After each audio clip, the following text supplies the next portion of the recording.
Hello everyone. I don't know if that even made a sound. We are live, I believe, in Monster Hunter Freedom Unite. I will skip the cutscene for the benefit of those who have seen it a million times, and I do refer to the people that I'm playing with, not so much the audience, although I'm sure many people in the audience have seen this enough. What am I doing? I'm bringing up my chat. And look, I'm sorry, I don't know what it is, but it seems that every single time I play this damn game, I'm fighting Lao Shanlung. Seems to be the only thing anyone wants to do. It's just bad luck. It's not like people fight this monster almost exclusively, like every time you want to play Freedom Unite, you're guaranteed to find a group hunting Lao Shanlung. It's not that way, it's just that I've been genuinely unlucky. This has to be the third time that this has happened recently. Not in terms of, time having passed, but as far as, the recordings that I've done in the PSP Monster Hunter games, definitely. It's been a pretty high chance of me starting off with Lao Shanlung. Anyway, chat. I mean, do I even want to have it on my phone? I think I want it on my phone. It's just easier, to be honest. Alright. Here we are. Hello, P-Berry. Glad you're here too. Now, of course, this is the... Hello. How are you going, man?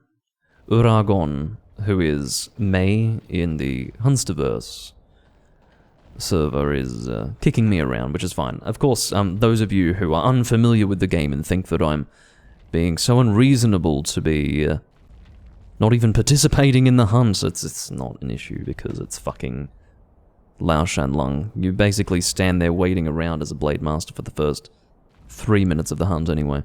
I mean, I'm sure there's barely anyone watching this who wouldn't know that, but for the uninitiated, perhaps it's necessary to explain that. I'm just checking to make sure that my audio levels are satisfactory. I think it's fine. If it's not fine, please let me know if you're watching live. But, yeah. I think it seems fine. I'm happy with that. I do have my chat button on the screen. Whoops, didn't mean to do that. That's an interesting question. Draku have fuck, and then Asura found that funny when I said that this guy...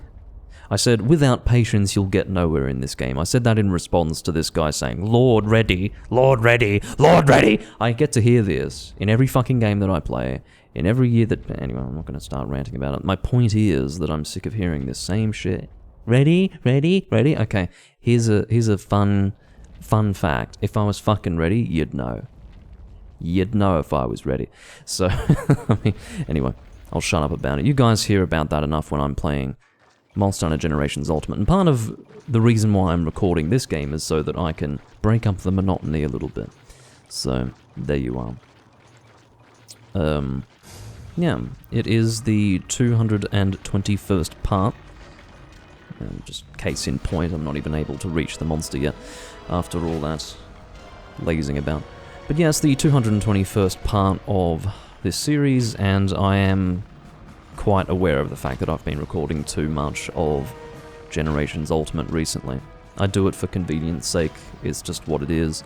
There's a very good reason why I do record it as often as I do, but I'm going to try to stop doing that. I'm going to try to focus for a while on all of the games that I can play that are not Generations Ultimate. I'm sure many of you will appreciate that. Some of you might not. Some of you may very much enjoy watching Generations Ultimate, but I'm sick of it. I've had enough. So yeah. Oh, that's always an issue, P-Berry, but yeah. I'm going to try and only record when I actually have a group to play with. I don't know what's going to happen once this hunt has concluded. Your guess is as good as mine. The group may disband and I will have no one to hunt with. It's entirely random, so we'll just have to find out. It would be advisable for a weapon type like dual blades, just to have the topic relate to the actual monster that I'm hunting. It would be advisable for a weapon type like dual blades when hunting a monster like Lao Shanlung to in fact bring Mega Dash Juice, or I should say, what is it called again?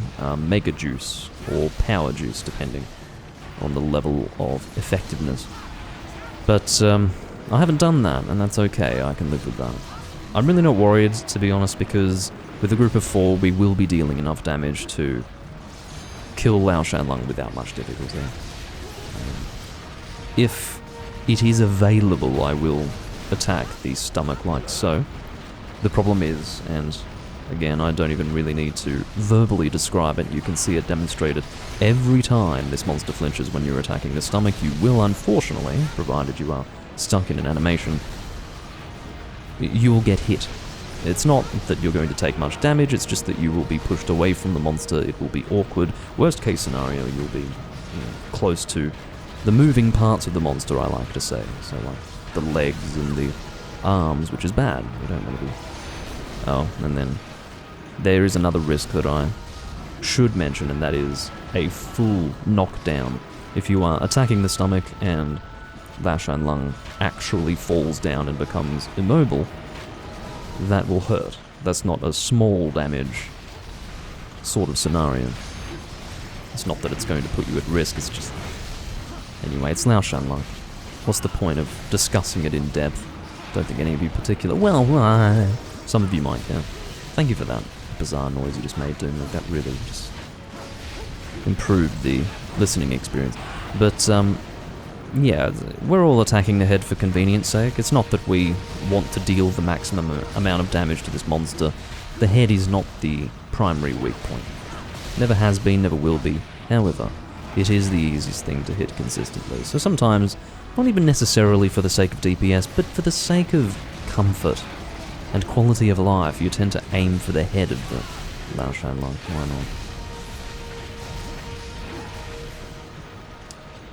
not? Of all the siege fights in Freedom Unite, this one is not the worst. The worst is to fight Shen Gaoden in this location, which is the high-rank Shen Gaoden, specifically the one in the Guild Hall. I do not believe there is a fortress Shen Gaoden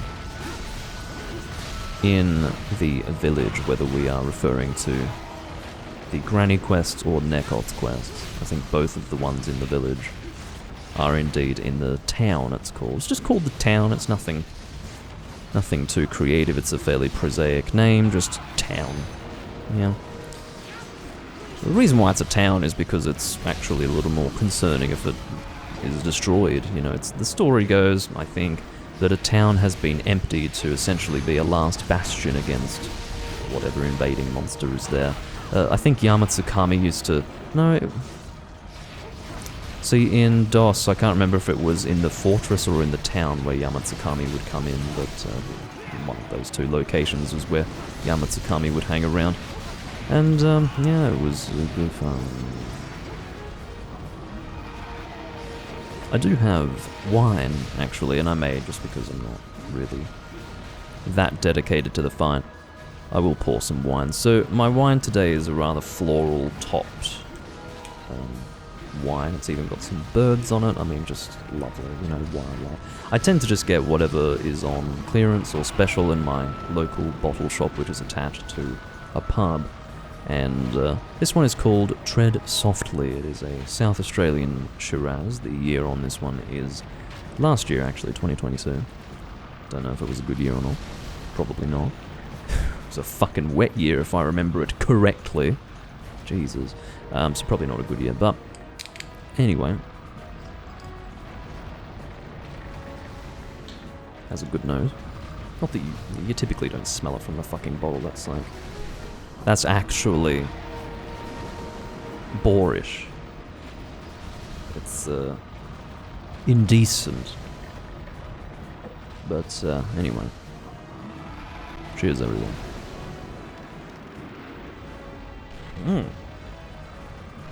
Goodness gracious.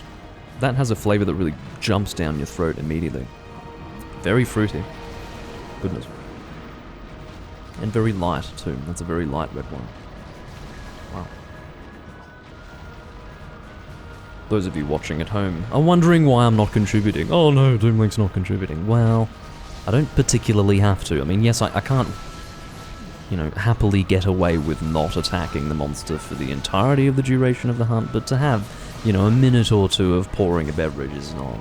It's going to be inconsequential. It's not going to negatively impact the hunt. We're essentially going to be sitting around waiting for this monster to reach the final area anyway, so I'm really not concerned. Shut up, Lashan Lung.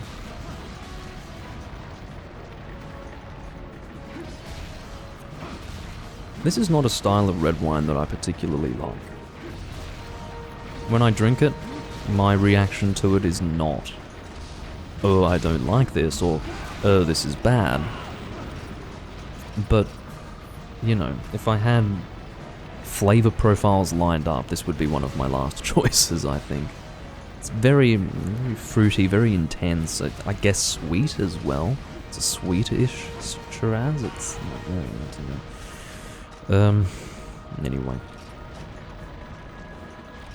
What am I looking at right now?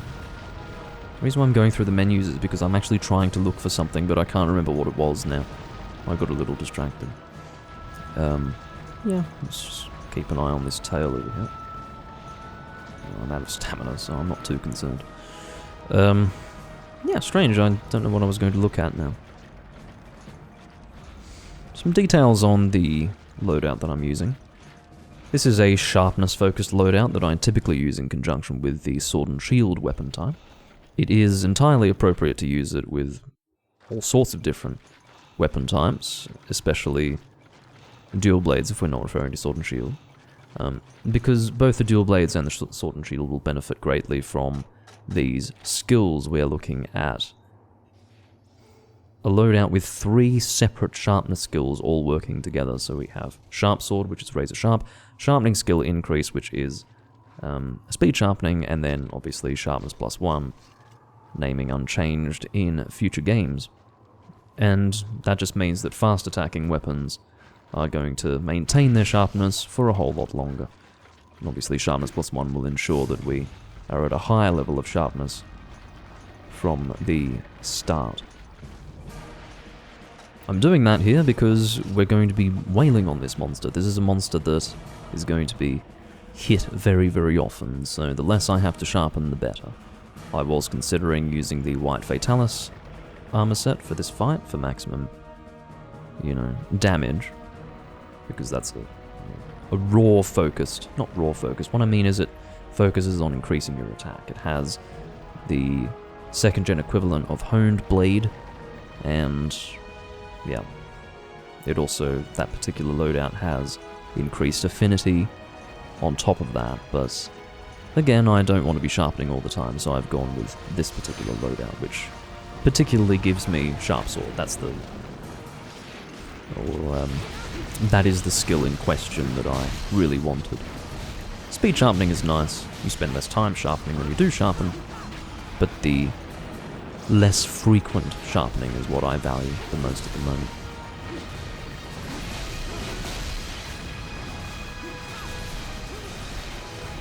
I always feel like attacking the lower part of the jaw, like beneath the jaw, is effective. It's not, it's all one hit zone of course, but it looks like the soft part of the head, so it's a little more satisfying to hit it. There is no difference that I know of between regular Lao Shanlang and Ashen Lao Shanlang. Ashen Lao Shanlang is intended to denote the G-rank version of Lao Shanlang. Now, you can have standard colorations of Lao Shanlang weapons going into G-rank, but those are only the ones that you upgrade once you have killed Ukanlos. So once you kill Ukanlos, you have access to what are called G weapons. Now those are weapons that are at their maximum level of effectiveness, you can't actually upgrade them, when you forge them.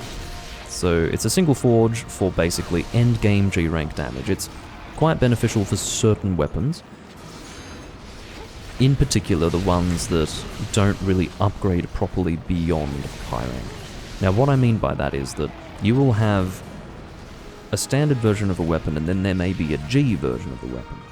Now, in many cases, the weapons that can't really upgrade beyond high rank will, after you kill Ukanlos, have a G equivalent, which will give it G rank damage.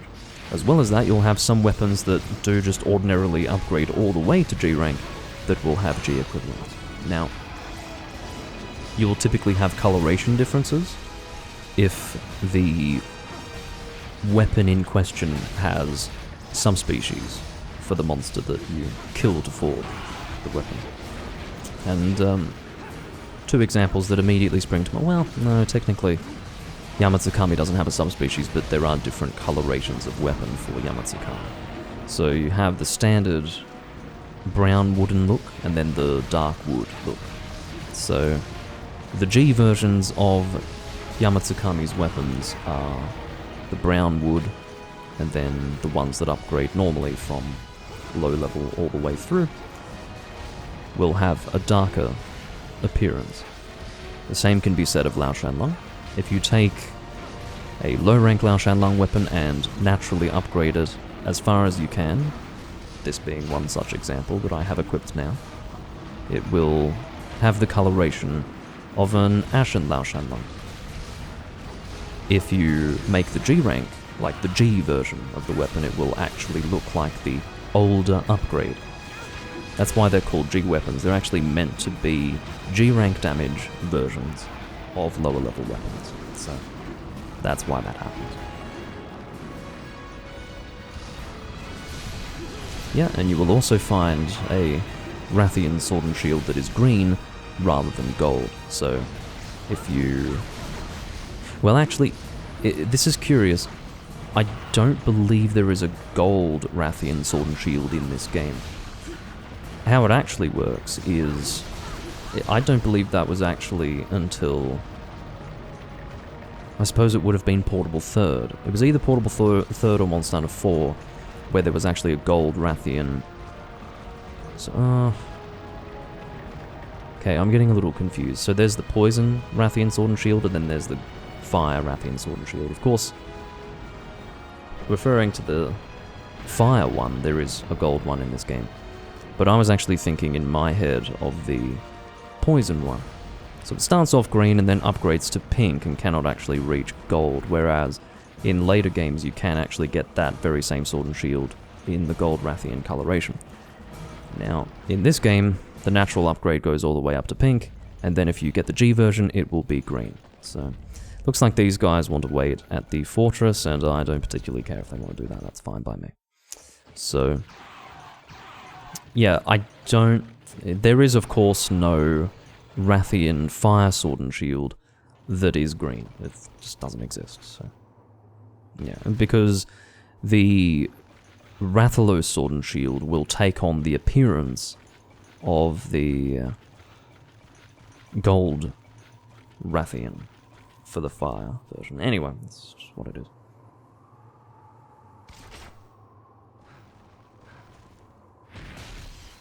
Long story short, if you're seeing a G rank level version of a weapon that is forged from a monster with subspecies, and it's the standard appearance of the weapon, it's probably one of the G weapons. Now this one here actually has red there, not because it's taken from a standard Lao Shanlang, it's actually because it's a mixture of, I believe, Fatalis and Lao Shanlang. So the blue part is from Lao Shanlang, and the reddish black one is actually Crimson Fatalis. So it's the Dual Dragon Ultimus.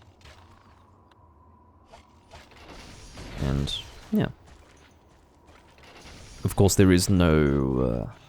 the reason why that creates a purely dragon-focused weapon is because all Fatalis weapons, essentially, not literally all, but the vast majority of Fatalis weapons in this game have dragon damage. Of course, in reference to Crimson Fatalis, all of his weapons in this game are dragon weapons, as opposed to 4th generation where he was given blast status for his weapons.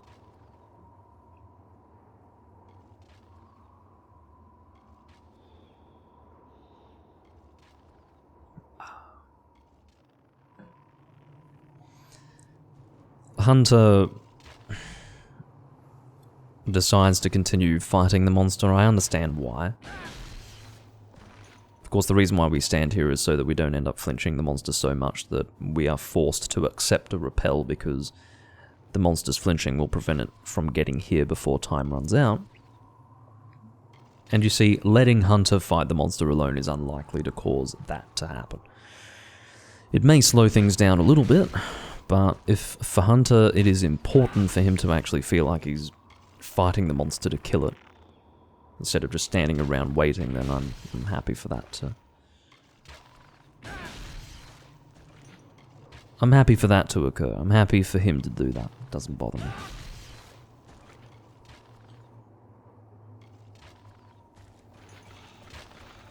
I'm just gonna beat on this guy for a while.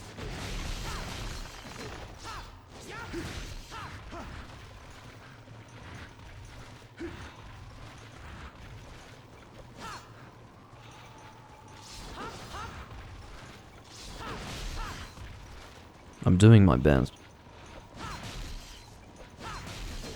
Also, for those who are not as familiar with older Monster Hunter, you'll actually see that the G-rank coloration of the Kirin armor set is in fact that of Orochi Kirin. That was why it was really strange to see Orochi Kirin turn up. I was like, oh, okay. That's where the G-rank coloration of Kirin comes from, this version. It was weird. See, I never understood why Kirin had this almost darker appearance in G-rank. In Freedom Unite, it didn't make any fucking sense to me, but anyway. Yeah, it's Monster Hunter PvP, what joy. I mean, what else is there to fucking do, right? What an excellently designed monster. Can you believe that this is how you had to fight Lao Shanlang? Not for 1 game, not for 2 games, not for 3 games, not even for 4 games, but for 5 games we had to fight Lao Shanlang like this. And you wonder why I take issue with the monster coming back in Generations Ultimate. Yes, it didn't have this particular issue associated with it, but I'm sick of it. I'm sick of Lao Shanlang. Fuck that monster. Yeah, wake me up when he's here, indeed. Ugh.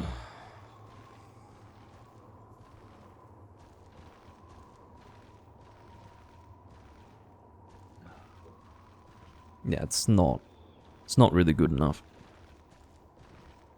And I can sit here and take issue with the fact that Hunter is slowing the process down, because he will inevitably flinch the monster from time to time if he's doing any amount of damage, and I think he is. He's using the Fatalis Longsword, I mean, unless he hasn't upgraded it to G-rank level, which is, I suppose, possible, but seriously, I didn't even check to see the level of... Oh, it's fucking high rank Lao Shanlang. This guy really is wasting our time. It's high rank Lao Shanlang, get the fuck over here, man. Oh my god. No frame skipping quickly. I have to be quick when I'm in this screen, otherwise I'm going to disconnect. That's a fact. That's not like...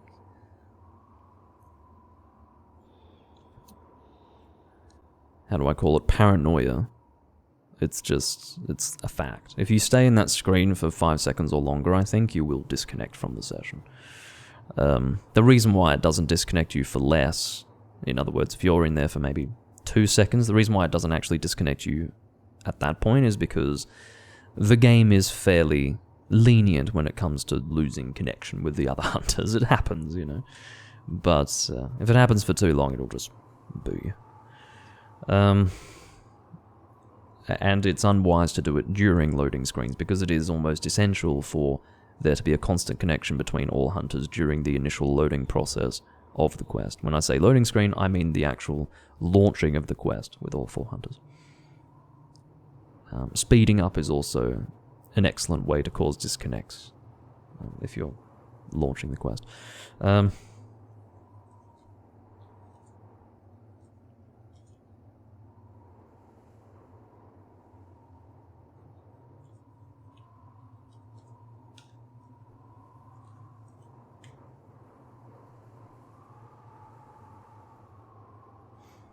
Yeah, it's been high ranked this whole fucking time. The reality is that you're not going to get much of a difference in experience between high rank and G rank Lao Shanlang. So, but I suppose I was wrong. Ashen Lao Shanlang is instead a high rank and G rank Lao Shanlang rather than a fucking only G rank Lao Shanlang. I had forgotten, whatever.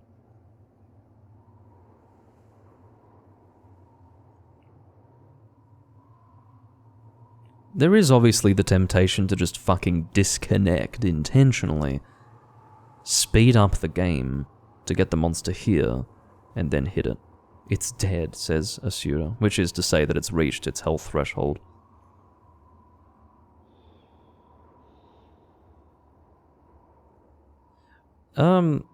The Dragonate, well, you say our piddly hunter weapons, but the damage of the team is very good. The Dragonator is decent damage. I can't remember exactly how much. Ugh, what would it be? A Dragonator is probably maybe 15 seconds of all of us hitting the monster, but in one hit. So that would be my estimate. It could even be less than that. That could be a very liberal estimate.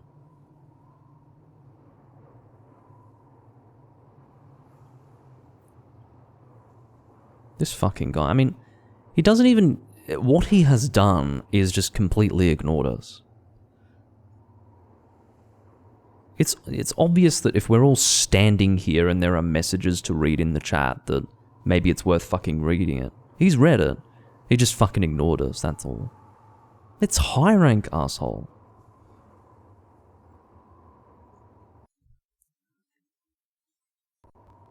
I have some more choice words to use, but I'm going to keep them to myself.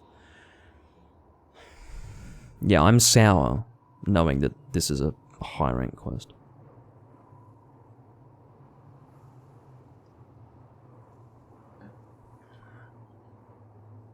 Too bad. I didn't actually get any rations, so... yeah, low stamina, I suppose, is going to be the experience of the last few minutes of the hunt.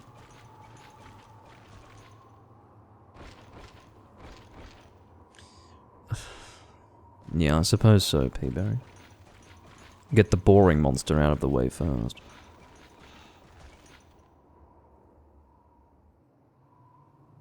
Don't know if these people are going to be shooting ballista shots. I suppose they will be.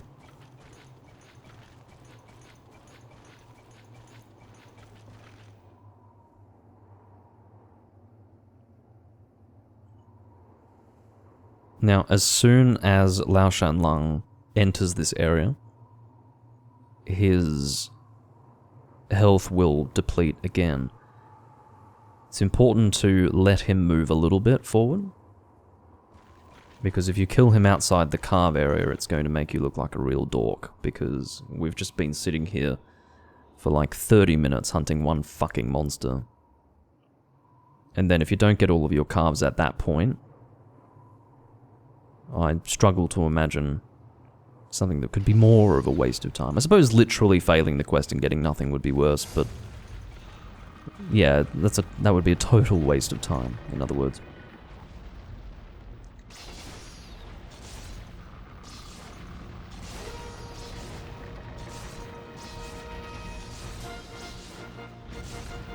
They're definitely shooting ballista shots.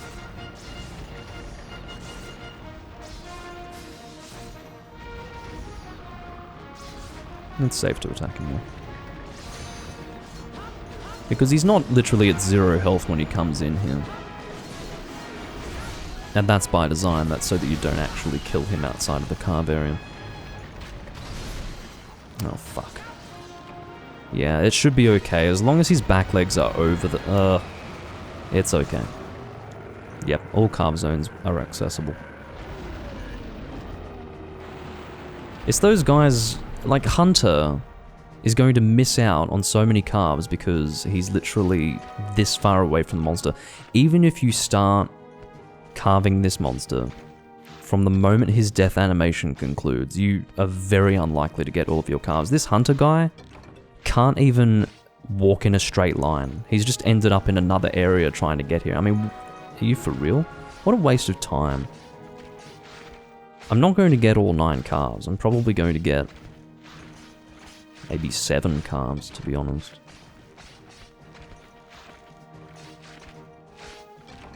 Anyway, you never know, I might need this stuff. I do have low stamina, of course. can see depending on the angle, you actually can't even see the monster at all. It's lovely. Makes it real easy to position yourself for carving, doesn't it? Yeah, 7 carves by the looks of it. Oh no, I'm good. Oh, I almost got 8. When you have poor connectivity to the host, it can actually delay the quest end time, which allows you to carve for longer, or get all your carves in situations like these. Oh, this is very good. Okay, this is one good thing about doing the high rank quest. You get less of these in G rank, so these are basically your ancient shard equivalents. I can't remember. I think large ancient stone might be great sword, and then ancient stone. Fuck if I know, to be honest. But anyway, let's just take all those. Very good. Commendation. Happy to have the horn. And just standard claws are actually not that easy to get for some reason. I don't know what it is about Lao Shan Lung claws, just the standard ones, but they can be difficult to acquire. So at least they were in first gen. I don't know if they changed the drop rates in second, but I do remember that distinctly in first gen being a problem. So there you are. That's that quest out of the way. Now my hope is that I'll have an alternative to hunting with this guy repeatedly. I don't want to hunt with him again, to be honest. Nothing personal, I just don't like the guy. So yeah, let's not continue hunting with him if we can avoid it. I'm going to... Oh, whoops, I kept myself on this side. I did not intend for that. I didn't do it for very long, so whatever. Arx has joined. Let's play the game. I'm ready. And I'm actually gonna cut out all of that. Hey everyone, we're back. We're playing Freedom Unite. What is Rohan doing? Look, I realize that we've been sitting here for a while, waiting to depart. But it's not now that you should be leaving. If you were going to leave, you should have left 5-10 minutes ago. We're ready to go, and now we're waiting on you, man. Maybe there's some sort of discussion going. Come on, man. Just when I thought that I'd be able to escape downtime in the VOD. More possible downtime. Boring, says Hermance. What a fucking retard. He left because it was boring to wait. But he waited until we were ready to go before leaving. What an absolute mouth-breathing waste of human life.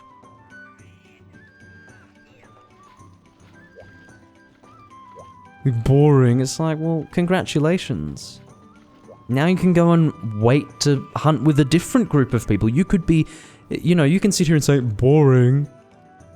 But you could instead be playing with people, but you've chosen to wait to hunt with other people, which is more boring than staying with us. So, you know, you're not getting any awards for Critical Thinker of the Year. Ugh, Christ. Let's just depart. I'm not waiting for May. I'm not waiting for that guy. He can join on the next hunt, quite frankly. He's been so uncommunicative that I don't care. Like, let's go. I'm ready. I hope you're all ready. Yeah, never mind we started, says Swick. We did start because I'm not waiting for May.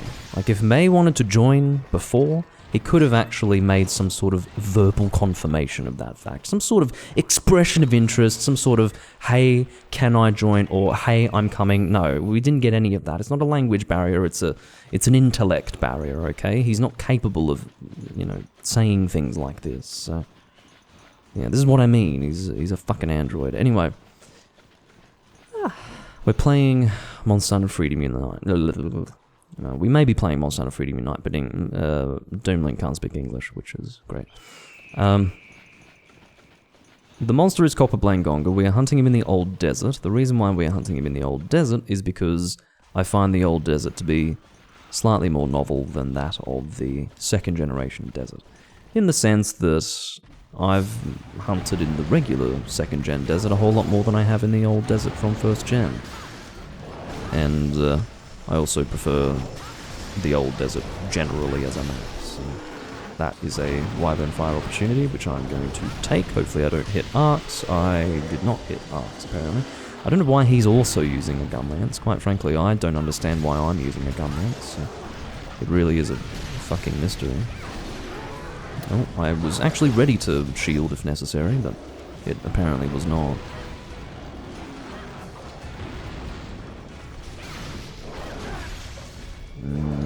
Flaming tail. I will actually take that opportunity to hit him, and then... no, shield, actually. That's so stupid, because when I attacked the extra time, I really didn't intend to do that, and I was quite sure that I'd pressed the R, or perhaps the... no, I pressed X rather than triangle, but no, or cross, whatever you want to say. Anyway, I'm not going to get into the minutiae about, you know, what I intended to do but didn't end up doing, because that's overly analytical and crushingly boring. Even more boring than having to wait 5 minutes to depart on a quest. It was probably closer to 7 minutes that guy had to wait, but you know, boring, I'm leaving. You self-entitled wank stain. Anyway. It's in the past now, let's move on. You know, I talk about the devolving of the Generations Ultimate community, but it's not that. It's a mixture of two things. It's the devolving of the wider gaming community, but by further extension, it's the quite clear degradation of humanity in actual fact, you know. The widespread impatience that is propagated by the nature of technology and things that are designed for human entertainment in this day and age. Anyway, I'm not going to get into the, you know, philosophical and epistemological details of what I'm talking about. It's just that that's the situation, you know. It's probably not exclusive to Monster Hunter. I think every community that involves new generations of gamers is probably on a downward trend in terms of quality because of that. So it's the need for instant gratification in modern society that creates these people who are literally not capable, like it's beyond their capability to sit in one place for 10 minutes so that they can have a consistent room of people to hunt with for 2 hours, you know. There's no sense of investment. I said I wasn't going to get into this, but look, I'll just close my remarks by saying that there is no sense of investment anymore. It's, I'm going to get something that I am entitled to for no particular reason, without actually putting any effort into it, and if I can't get that, then it's unsatisfactory and I'm moving on to greener pastures, which may or may not exist, but I'm not putting up with it anyway. That's pretty much the situation. So, Copperblane Gonga, obviously a fast-moving monster.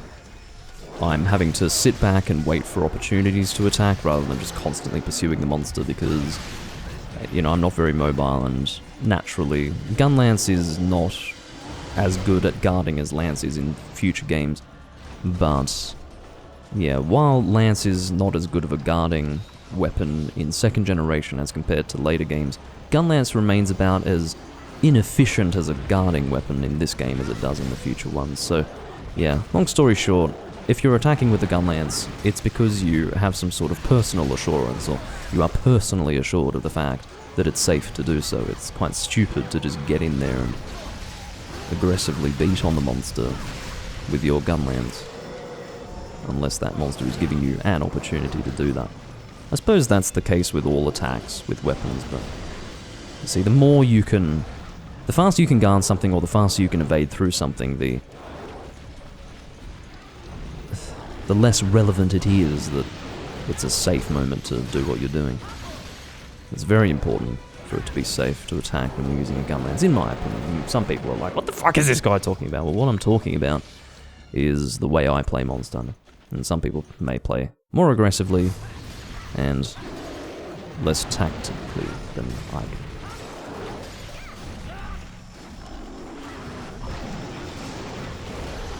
Now, that is a more wide-range attack than it may look. That mud breath.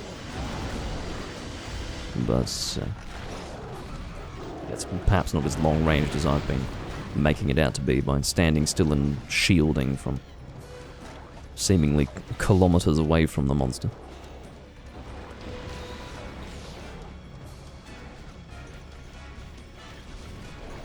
Hey.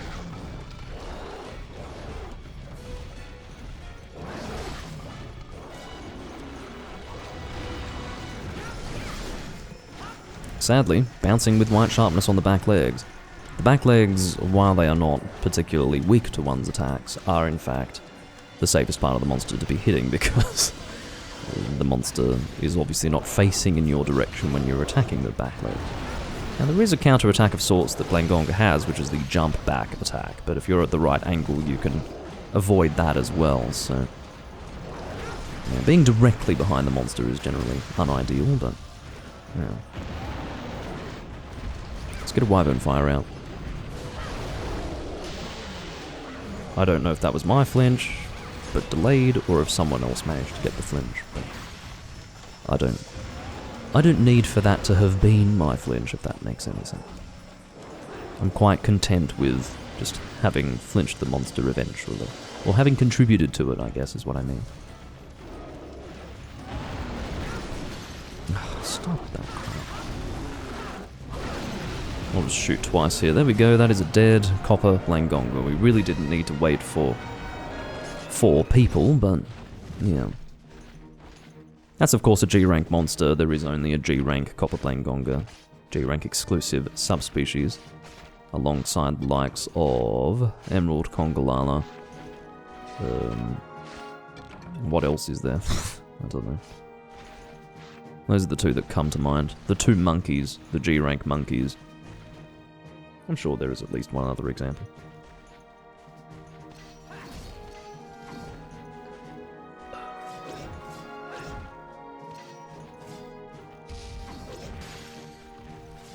Alright. See, my guess is that May is probably not sitting around waiting to join the room. He's probably found somewhere else to be. I'm not going to be weeping over that fact. What's that? What's that meant to be?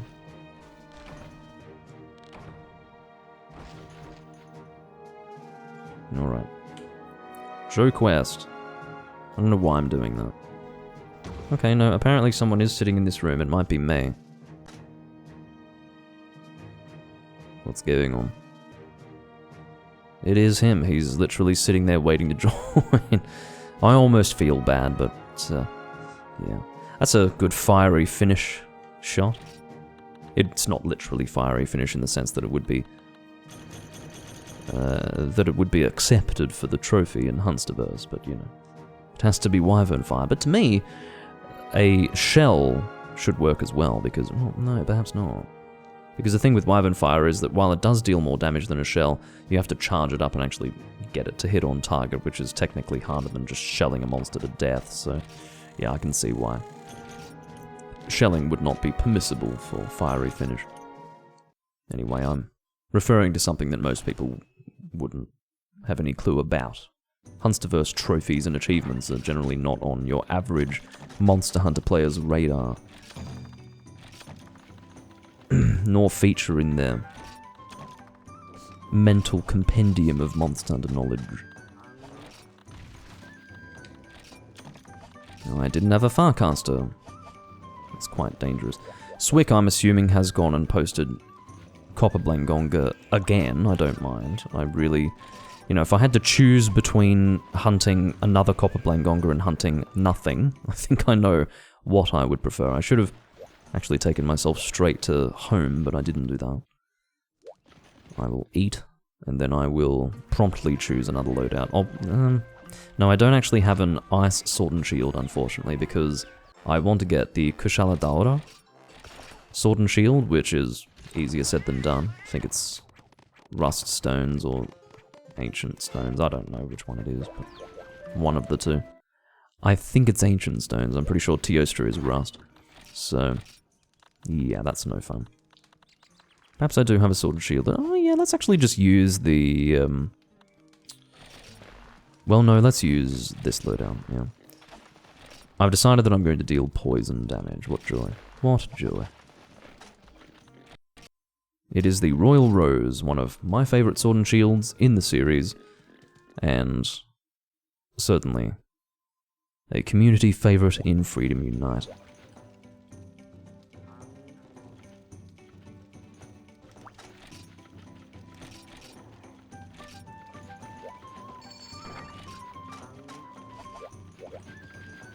Alright. Off we go. The game volume should be okay. I'm happy where it is. I'd say it's not too loud and not too quiet.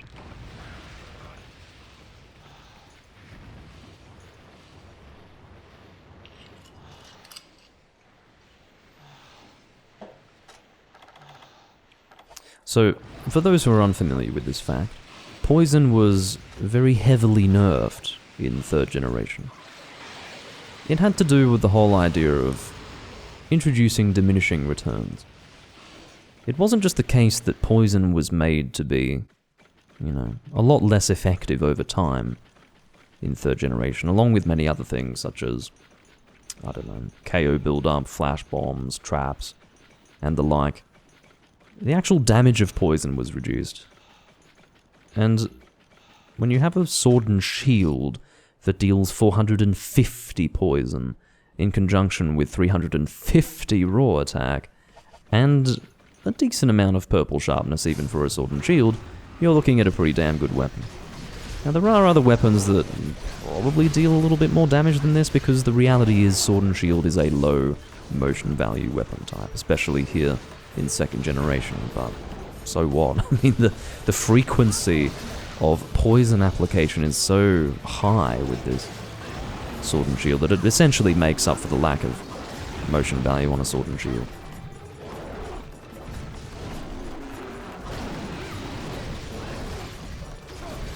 I'm quite happy to be fighting Copperblanc Gonga in the other location, because it's a bit of a different look to what we had before. A scenery change that breaks up monotony. I could not actually shield in time because I attacked one time too many. Arx is apparently content to not only hunt the same monster twice, but in fact hunt the same monster with the same weapon twice. Which is a little boring for me, but I suppose Arx has played this game so many times that if he needed... How do I say? Or he's played it for so long and so consistently that if he needed a variety, he would have left a long time ago and started playing a different game. But that's not to knock him, it's just that I think when it comes to Hunsterverse players, Arx is the person who has hunted for the longest, most consistently. I don't mean in terms of, you know, when he started playing Monster Hunter, I mean, you know, the length of time he's literally spent playing the exact same game. Most days of his life. But, yeah, it is what it is.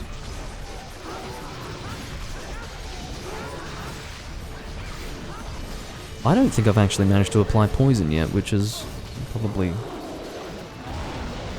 It should be a source of considerable embarrassment for me to not have successfully applied poison with this sword and shield after this much time has elapsed in the quest.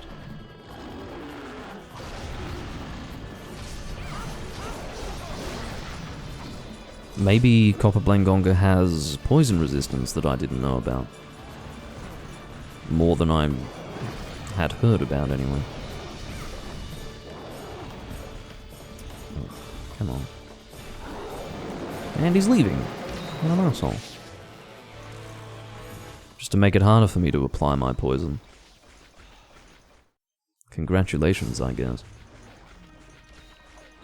I don't know how to feel about that teleportation. I suppose you can consider it to be entertaining.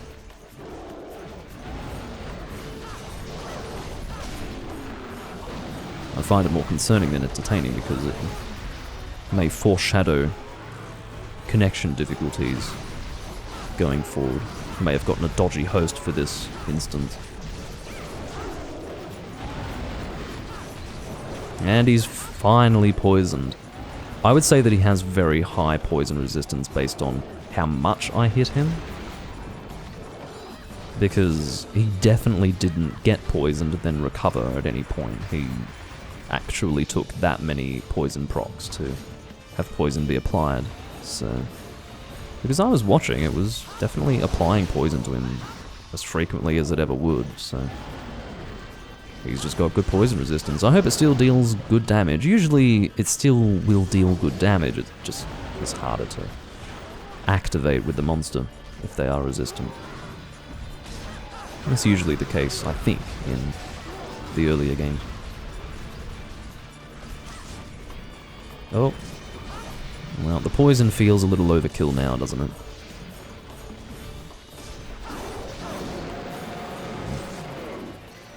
Three zones to kill this one. He's definitely dragging the hunt on.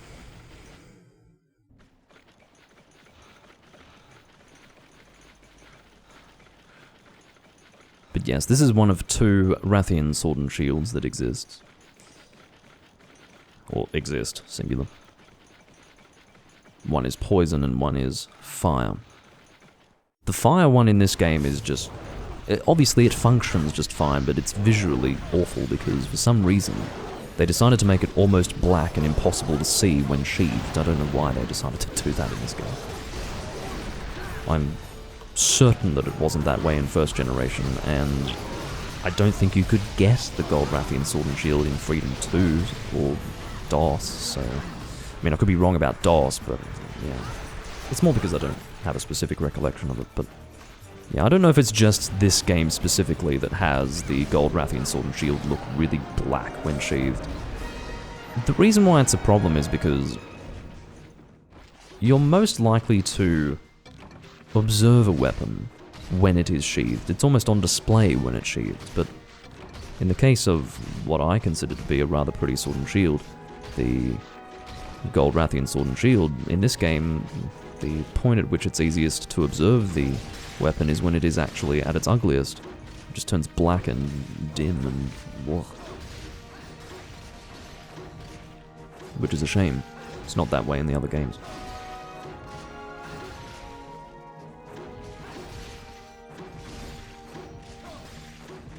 May is getting some target practice in. He's also practicing his instant transmission, if you did notice that. Oh. Well, don't attack me. I haven't been... I've done nothing to you. Go for that Chameleos light bowgun. I still need to get the Chameleos light bowgun. I've always been very lazy about that. It's a good light bowgun. Very good one to buy. Or forge, whatever you want to say. If you're wondering why I have so little Zenny, it's because I forge a lot of weapons when I play, and so there is always a dearth of funds in my wallet. It's usually pretty lonely in there.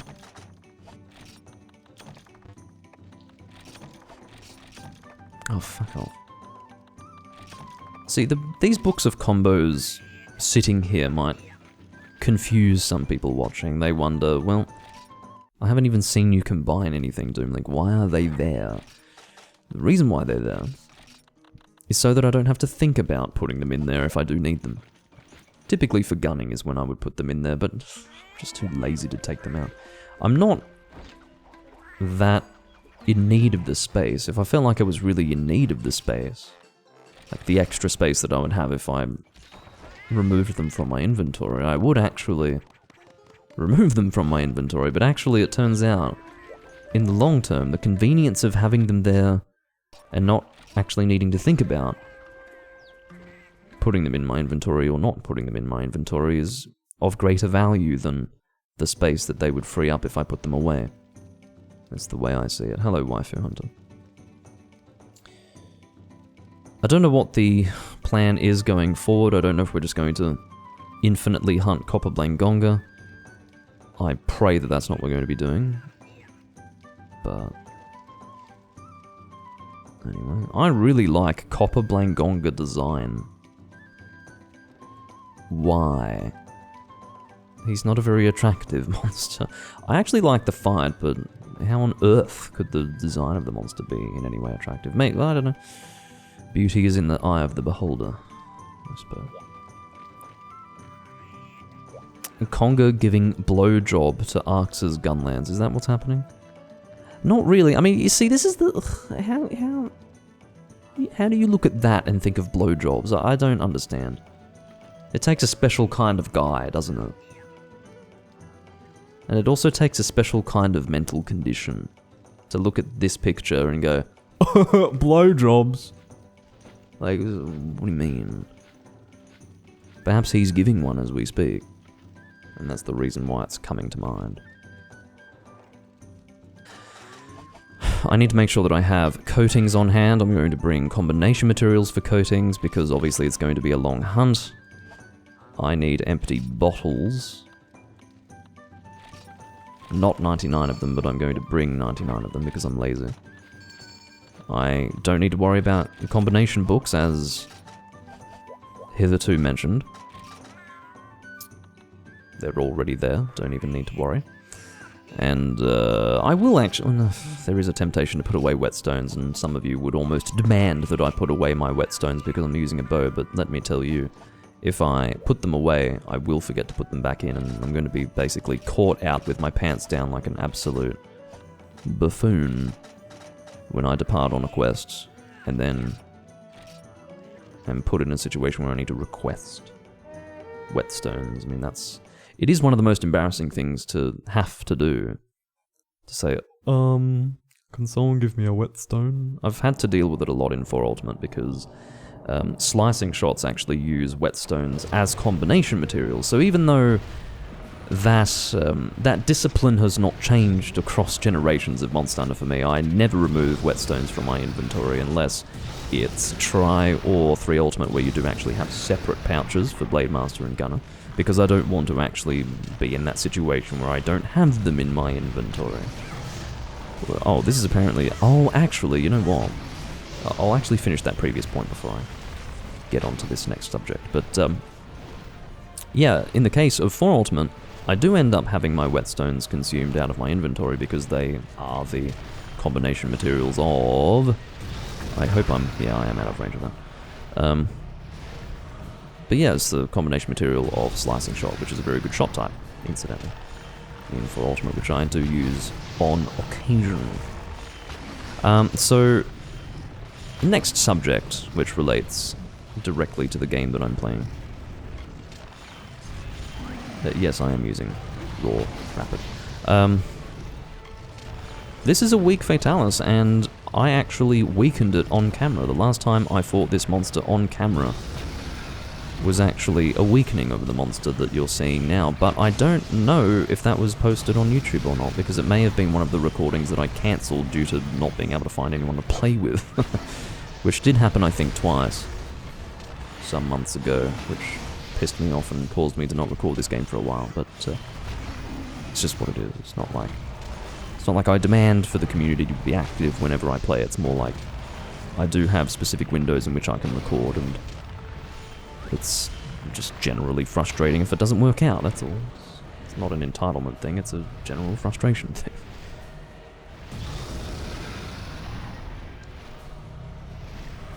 Ugh.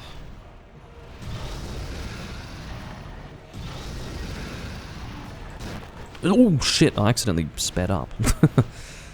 Doing it accidentally is allowed, it's just that, yeah, if you do it intentionally and risk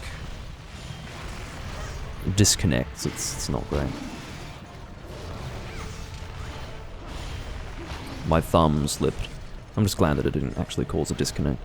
There's enough of a risk of that when hunting Fatalis already without accidentally doing that, so... thanks for the resub, Potato. He subbed with Prime, I should mention, which I don't believe causes him to be out of pocket in any way, but it's not like I'm going to turn my nose up at the subscription because he did not actually donate. I do appreciate it, thank you. You could have given your Prime subscription to someone else, I believe, is the way to interpret that. Oh. Apparently your Amazon Prime sub ran out, so you're not sure how it's possible. Well, I will... maybe it'll be withdrawn or something when Twitch checks it out and they're like, hold on. No. But for now, I will express my gratitude. Good flinch. I should stop aiming out, to be honest. I aim out through habit, you know, out of force of habit, but it's almost nauseating to have the change in camera angle there. Stop breathing your damn fire, man. See, it's so nice when I'm not... Can you not? Yeah, it's nice when I don't zoom out, isn't it? It's a little more cinematic.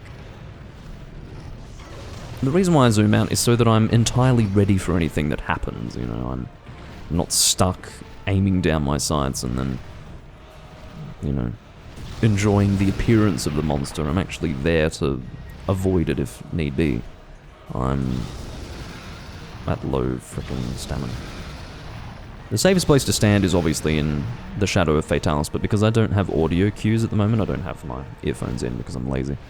I don't want to be standing in his shadow and then he's lowering down to our level. Oh, fucking hell, man.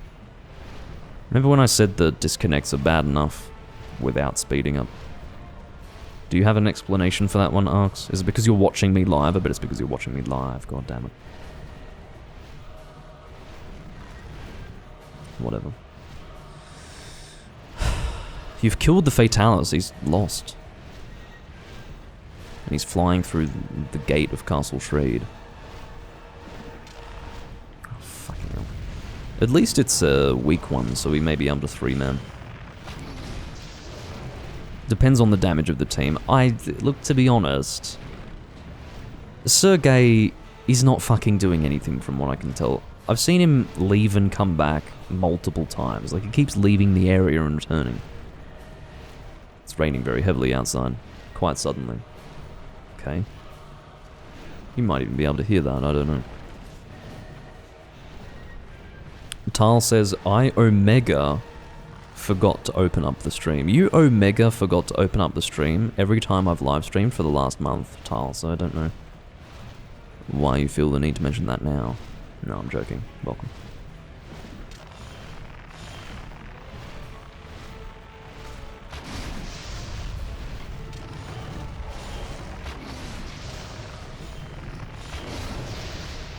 Also, I guess part of the reason why I should be aiming out after I shoot is so that I can get a good perspective on avoiding a possible Fatalis going on his 4 legs and then snapping and dragging towards me, because that's always a bit of a danger when fighting Fatalis. Sadly, May... Oh no, he was well placed with those bombs. I thought Fatalis was flying forward. Good bombs. I will place them when he does a... well, actually, he did just fly over to this side deliberately, so I guess I lost my opportunity to bomb him there. But I do have... oh, I don't have bombs on hand. Oh well, I am ill-prepared for this fight, who would have thought? At least I have coating, that's a good fucking start. Those who are used to watching me will know that I do struggle with actually bringing fucking coatings when using a bow. Arx has actually disappeared, I think. Maybe his internet went down entirely. You'd think he would have said something in this chat following the disconnect if his internet hadn't actually imploded on itself. See, what I just did there was actually quite dangerous. To stand that close to a Fatalis who is snapping and dragging is ill-advised. And, you know, I'm risking the chances of... well, I'm risking the possible success of this hunt, and I'm lowering the chances of success by doing that. So I really should desist, and not do it again. Good flinch again. Happy to hit the neck instead of the head, of course. The neck is your second best hit zone, I think, for pretty much any damage type, whether it be cutting, impact, or shot, but that's certainly the case for cutting and shot. Need to do my combinations, but I'm just going to make sure that I'm keeping an eye on our friend the Fatalis. Weather report, it is raining very hard at the moment outside. I don't think there's a thunderstorm necessarily, so I don't think there's a risk of, you know, the internet cutting out or something. That would be lovely, wouldn't it? Not?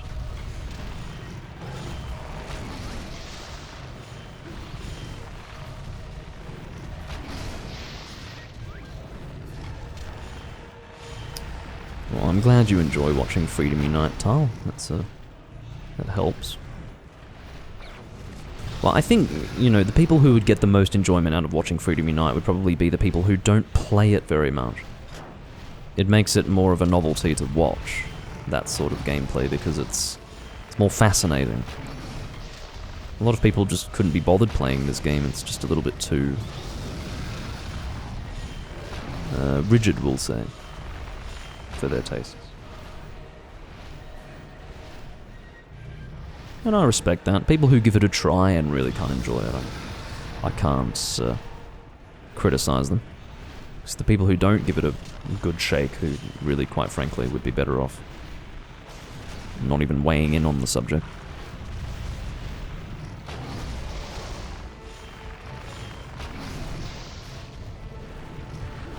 Define a fair shake, Doomlink. More than 5 minutes, I guess. No. More than 30 minutes, I'd say. And obviously more than just looking at the gameplay. You really do own an iPhone, Potato. When I saw you, you know, showing us, demonstrating to my chat that, which mostly only, okay, you've actually contributed in some fashion. Congratulations. Drop the game. But what was I going to say? So when I saw that you were, you know, showcasing the iOS Castlevania game, I thought that perhaps was emulated, but no, you actually own a fucking iPhone. I'm so sorry to see that. Yeah, between iPhone and Xbox, Potato, you are irredeemable. An incorrigible whore for morally bankrupt companies.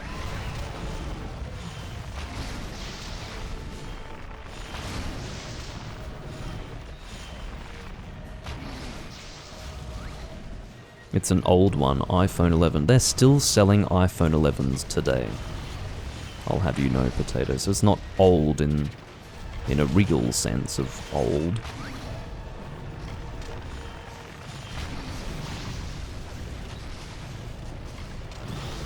I only know that because I work in tech retail, otherwise I wouldn't know. I'm sadly out of coatings now. I can only shoot power with this particular bow, so I didn't have close range as an option.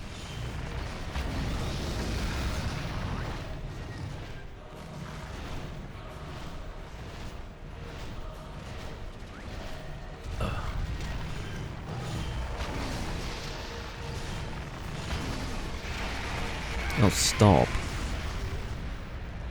You see, the roar of a Fatalis is short range, but you see, if you're standing close to a Fatalis and you're affected by its roar, you better be ready for some danger. It's fucking danger zone, because you may very well be standing close enough to be instantly killed by him going on all fours. It happens.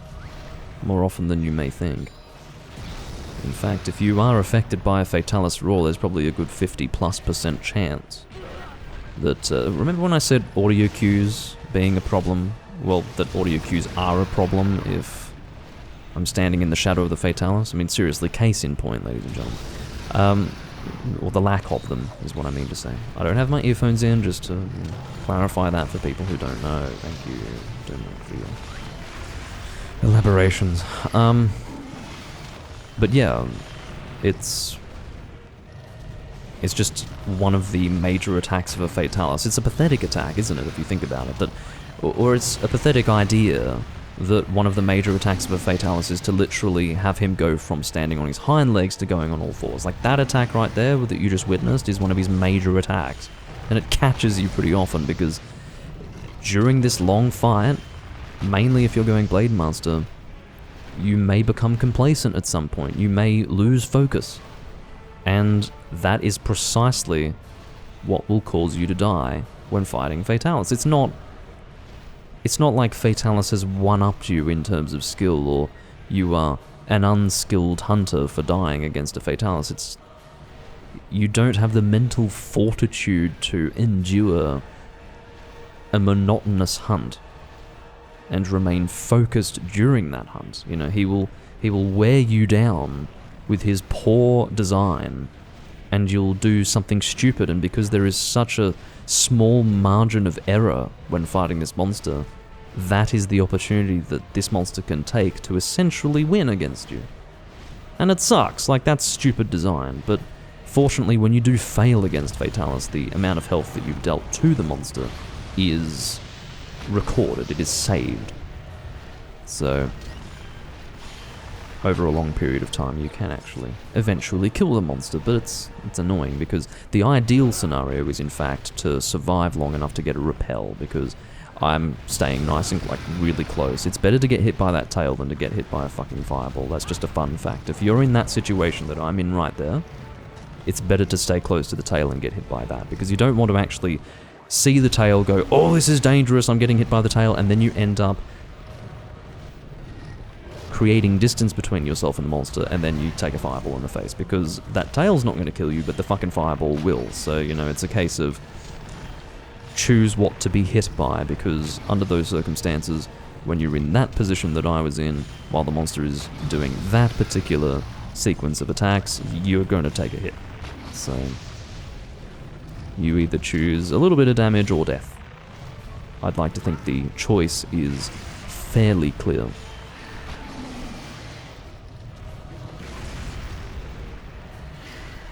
My family always wondered why I took so long taking a shit. In reality, I was playing Freedom Unite on the toilet. That is a quote from Potato, a most erudite anecdote. Well, telling at least.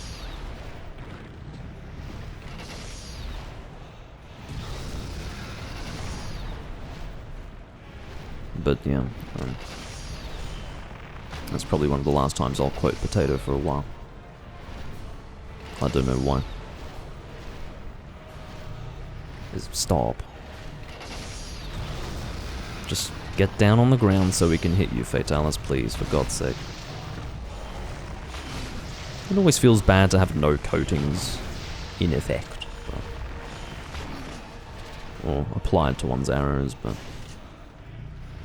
can't always help it.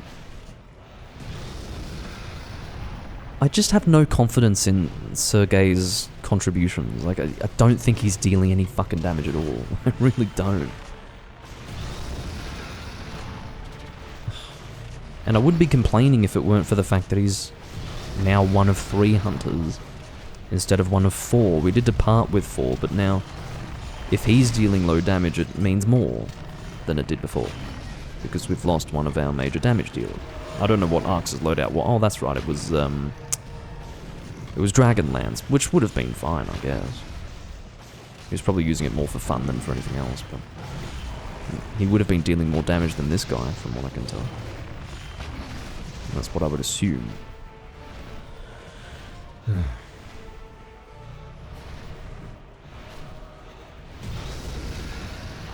Well, between hunting a Fatalis and hunting Lao Shan Lung in one recording, that's a lot of time having passed for only, 2 monsters being killed. So, and there's no real guarantee that we're even going to kill this thing. I'd like to do it. I'd be happy to do it. I'd say that we had about a 15-minute session to get this weakened form of Fatalis that we have now, so there's every possibility that we will kill him here. But there's probably a higher chance of us getting a repel. Frustratingly, there's going to be another 10 minutes. So, sit tight, I guess would be my advice. How the fuck did that even happen? I held my fire so that Uragon wouldn't be killed, or May, I don't know whether to call him Uragon or May. I feel like if I call him May, it's going to be confusing, but... Anyway. Who's May? May? There's no May in this one. Yeah. What's my favorite black dragon? I don't really have one. And to be honest, I don't remember what dragons are classified as black dragons. I mean, if I had a particular elder dragon in mind, I'd be able to say, oh, that's a black dragon, or that's not a black dragon, but I don't have like a full list of them in my mind's eye as we speak, so I don't have an immediate response. My tentative response, I guess, would be Dire Moralis, because he has a lot more going on than most black dragons, and he's amphibious, and his weapons are fucking cool. So, on every level, I think, he's probably the coolest black dragon.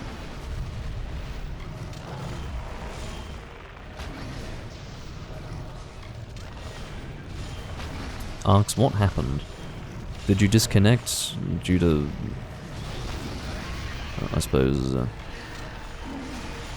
unforeseeable or maybe inexplicable, we'll say, circumstances, or did you have some sort of internet failure?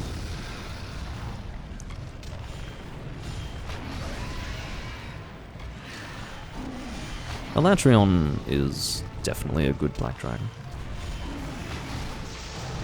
Obviously, I would say the black dragon that I have the most affection for would be Elatrion, just because of my experience fighting him in Tri, and I suppose that's where you get a lot of your affection from as well, Potato, but yeah, I'd say the one that I enjoy the most might be Elatrion, but the one that I think is the best probably would be Moralis, just in concept. And I don't dislike the fight either, so the concept is great, the weapons are excellent in appearance, and I also like weapons that focus on elemental damage. You know, high sharpness, high element is definitely what I like. So, and also the designs are very cool. So, yeah, overall, pretty cool fight. And a fight that not a whole lot of people who play Monster Hunter have experienced. He is the final boss of a game not a whole lot of people have played these days. Now, obviously, 10 years ago, the percentage of Monster Hunter players who had played 3 Ultimate was a whole lot higher than it is now. The percentage of Monster Hunter players, and I do actually mean real Monster Hunter players, not 5th gen players, it's very low, I would imagine. It's just because it's not the most accessible game. It's on a dead console that is still expensive to purchase, and emulating it sucks. So, yeah, there are just not many people that have fought Dire Moralis, and it's a shame, I suppose. Sergei has finally fainted.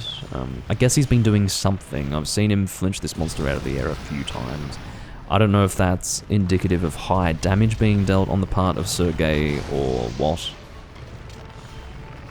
I really don't know. I will give I guess I can say that it's better that he deals damage than not. So if I'm wrong about him not really contributing, then I would rather that. I would rather be wrong.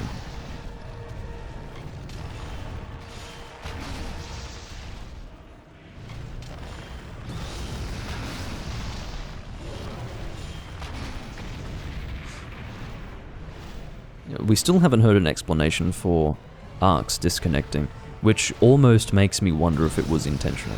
It may have actually been intentional, but I'm not going to presume guilt. I'm just, putting it forward as a possibility. The only inculpatory evidence at this point would be the lack of communication or explanation about the disconnect, despite having actually checked in with the chat since it happened.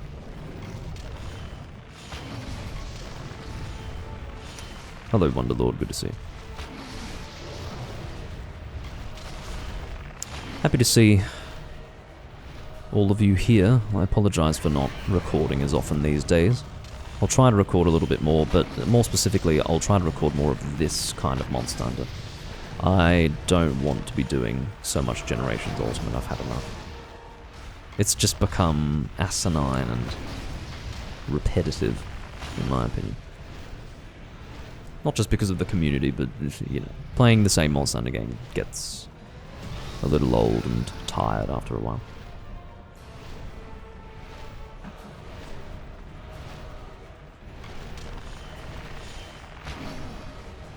I'm well outside of critical distance, as you can tell. I'm getting the bouncing effect on my arrows, which obviously does not indicate good damage. No. I can't fucking see what's happening. I would have actually died if he had decided to do a snap and drag. Just by pure chance, he decided not to do that. He just arbitrarily got on his forelegs and then got right back up. He had his opportunity and mercifully decided not to take it. How very good of him. I don't have any stamina recovery items except for an ancient potion, which I will actually use if I really need to. I'm using a bow, so it's not going to be all that helpful for me if I am at red health. So if I reach red... Actually, no. This quest is going to be over before I reach red health, so it's fine.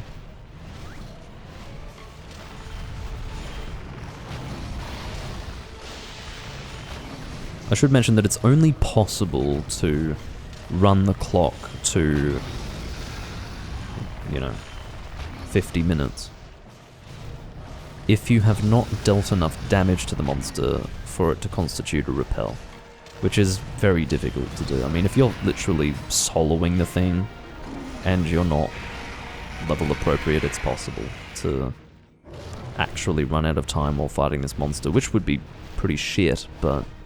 yeah, this is the best case scenario, what you're seeing right here, if you can't kill the monster this round. The worst case scenario is to die. The damage that you've dealt to the monster is saved, but you see, you didn't get anything out of it. You lost an opportunity to get rewards. Repel rewards from a Fatalis are still very good. You do miss out on some basic carves. It is true that it helps a lot to kill a Fatalis so that you can build up a base of materials with which to forge weapons and armor. Excuse me. But the rewards, the actual quality of the rewards that you get from a repel can be very high. You can get evil eyes, you can get horns, you can get everything you need.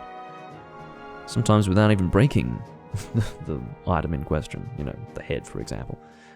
Wings are also very good to get in G rank, so yeah, those are perfectly accessible through repel rewards as well, so yeah. That was a wounded Fatalis who still had to be repelled there, but better than nothing, hey? It's a good final hit there. It's very good. So, how about that? We got an evil eye, we got 2 Fatalis hard horns, and I can see a wing there as well, so that's brilliant. So, thick scale. Oh no, it was just a regular Fatalis eye, which is the high rank drop. Evil eye is also that color, but evil eye, of course, is your G rank rare. Strong Fatalis wing is the G rank wing. I think there's a high rank equivalent to that. 2 pure crystals, commendation. So yeah, you can see the repel rewards are very good. The reason why is because the game recognizes that you've survived however many minutes that was. I think it's 20 minutes, isn't it? With the monster, so maybe it's 25. I can't even remember. Like, I should really internalize that information. But anyway. However long that was, probably 25. Yeah, if you can survive that long, they consider it to be worthwhile giving you the rewards at that stage. The Crimson Fatalis fight is quite different, actually, to what you just saw. Crimson Fatalis spends more time on the ground, and when he does go in the air, it's more dangerous. He does dive bomb attacks, he sends flaming meteors at you, or randomly on the ground, which can hit you and basically one-shot you. It's a much worse experience than what you just saw. It's considered to be better for Blade Masters to fight Crimson Fatalis, but... well, what I mean is that if you're going to use a Blade Master weapon against a Fatalis, Crimson is considered to be the best one, but he is, in my opinion, the most annoying to fight because of the random raining down of meteors, which is not just something that happens during a specific attack of his. It can happen during many different stages of the fight, and it's frustrating. I actually find the most enjoyable fight to be the one that you just saw. White Fatalis is very annoying because he spends a lot of the fight just flying off into the distance, and you're just sitting there going, what are you doing? And then you have to just sort of avoid some really distantly shot thunderball that's flying your way, and you're like, okay, great. And then you wait for him to slowly fucking fly towards you again. It's horrendous. White Fatalis is boring, more so than Black Fatalis, and Crimson Fatalis is just a really infuriating experience. So, generally speaking, it sucks. It just sucks. Looks like he's decided to bring paralysis, which will be... Oh, that's a... Hold on. This is an extraordinary armor set. Look at this. Wow.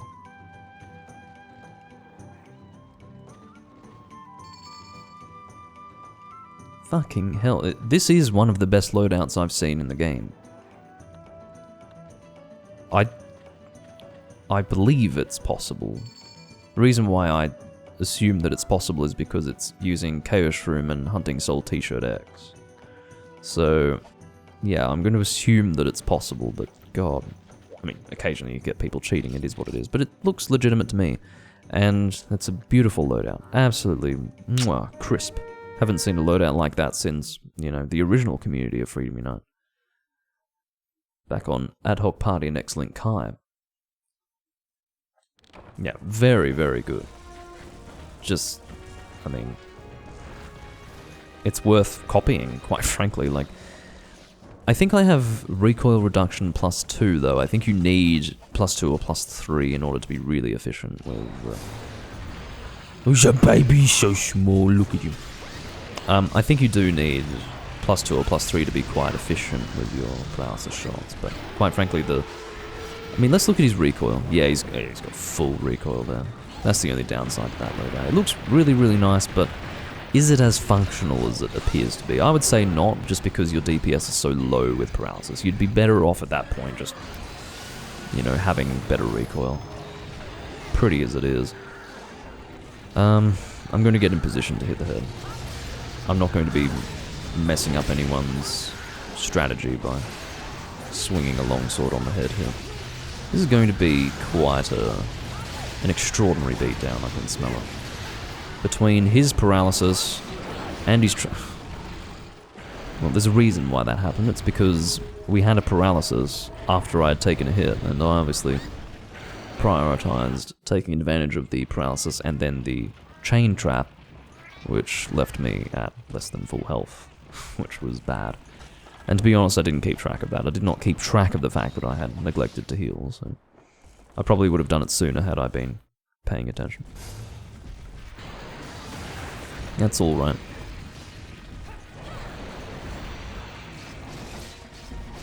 Why am I so inappropriately off target? Well, I have an answer for that, but I'm not going to tell you what it is. JK's fucking dead. Okay, now, come on.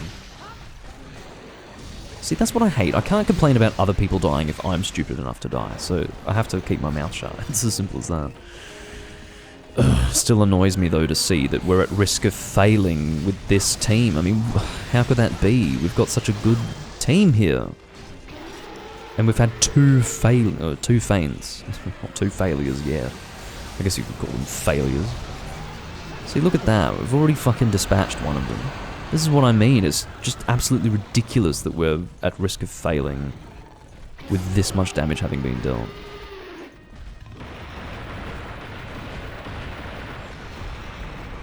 Anyway. Oh, no, no, no, no. You prick. That was almost a problem there. I don't actually have a trap on hand. I feel like I'm not even able to contribute adequately. Too bad. Thought I was a good enough angle to avoid a jump back then. We've got a trap down, so I guess he's looking to paralyze out of the trap. Oh, for Christ's sake. Well, that was premature trap placement, in my opinion. It ended up... This is not good. Look at this. It's the same situation. I need to heal, and I'm taking advantage of this fucking paralysis. Where is that trap? It's over here. Anyway, it wasn't good trap placement because it encouraged us to stand by the trap, which put some distance between us and the monster when we actually needed to be close by to take advantage of the paralysis. So that wasn't great. If we could fucking get the monster in the trap, that would be excellent, but by the looks of it, they don't want to decrease team DPS to get him in there, so I will accept the resolution of the team and just... See, I'm at an angle there. That's the angle you want to avoid the jump back. You want to be attacking behind the monster so that you're not in line with a frontal assault, but you also don't want to be standing in line with a jump back. So it's sort of like a rear diagonal positioning.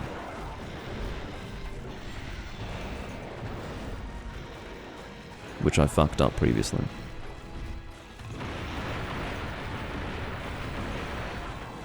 Well, that's very good of you. Can't complain about that.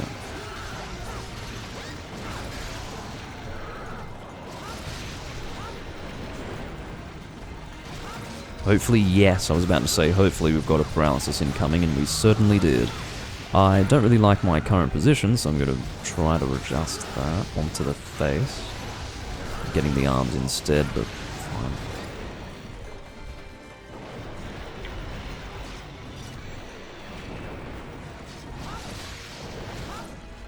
Fade slashing towards danger. Doesn't please me in any sort of way. Oh, that was a great turnaround, Apex. I saw that. That was absolutely crisp and skillful. It's hard to do that online, really. Like, solo and two-man, not difficult, but with 4 people to get a good turnaround on the face with a greatsword, it's commendable.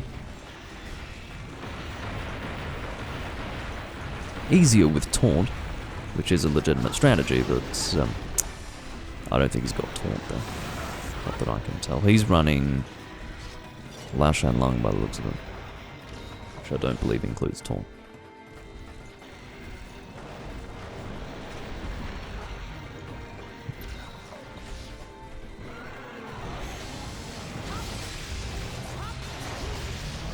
And he's dead. Nicely executed, except for the double death at the start. I mean, that's why I had such a negative reaction to it. It's because it was just not acceptable for that to have happened. It was a bit of bad luck, I guess you could say. It was not accurately reflective of team skill, but it did happen and we had to, I suppose, live with that risk of failure looming in the background.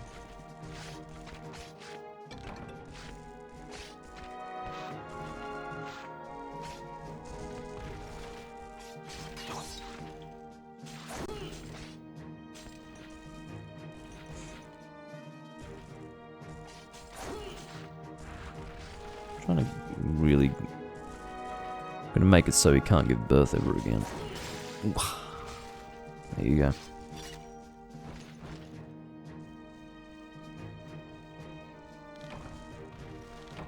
I've actually not given anyone friendship points today. Let's turn over a new leaf and actually give someone some friendship points. Who gets them? I'm guessing it's all of us. Should be. Shouldn't be anyone else. Looks like Rajang's eating the other one, almost. Didn't get any horns because we didn't break any horns, as far as I can tell. Which feels like a little bit of a waste, but too bad. We were just there to get the quest done. With Final Invitation, I should mention that if you're doing it to break horns, you have to be really, really focused on hitting the head. And the reason why is because they do have reduced health. So if you're dealing a lot of damage to parts of the body that aren't the head, you are pretty much going to kill the monster before you can break both horns, and that's not ideal. So if you are doing Final Invitation for horns, there has to be a commitment to pretty much exclusively hit the head until both horns are broken, and then you can go and do whatever you want. It's just what it is. Alright, so we're back. We are going to do Kushala Daura. I thought that perhaps we could do Rusted Kushala Daura. We can't, unfortunately. It is Hunsterverse only DLC. JK informed me that it was not actually possible to do the G rank one, and I jumped up his ass about it when the other guys said, "Oh no, actually there is a DLC quest that includes that," but in actual fact, that's Hunsterverse DLC. I do not have the Hunsterverse DLC quests, and I don't really want to do them.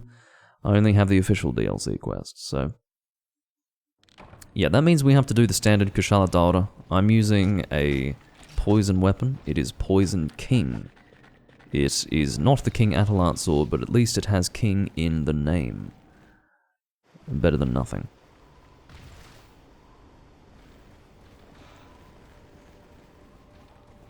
So my strategy going forward is probably going to be a mixture of charging my greatsword and also just doing a little bit of draw greatsword and standard combo greatsword, because I do want to actually apply poison as I swing my weapon. That's important. Oh, Freak is using a fun weapon. I don't think the frying pan is particularly good. I really don't. I can't imagine that it is. But yeah, doing draw slashes on the head with Art of Unsheathing is going to be worthwhile, because we do actually... Okay, it's not going to be worthwhile if I play like this. This is just pathetic. I need to actually take opportunities rather than throwing myself into danger stupidly and without real benefit to myself or the team. But yeah, I do almost have 500 poison on this weapon, so the poison procs will be significant. Hello, Simply Roam. Welcome to the live stream. Almost got hit by the dive bomb. But yeah, I have to do draw slashes while he is not actually poisoned, because of course there is a wind effect that is going to be causing issues. Is he poisoned? I think he is. But even if he's not, when he is down like this, he's not going to be causing any sort of wind effect. He looks possibly poisoned? I don't know.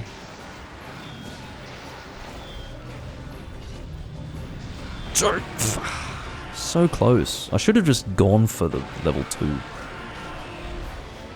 Am I going... Am I going to stream Tears of the Kingdom? No, I'm not. Because I don't really want to play it. So no, I will not be.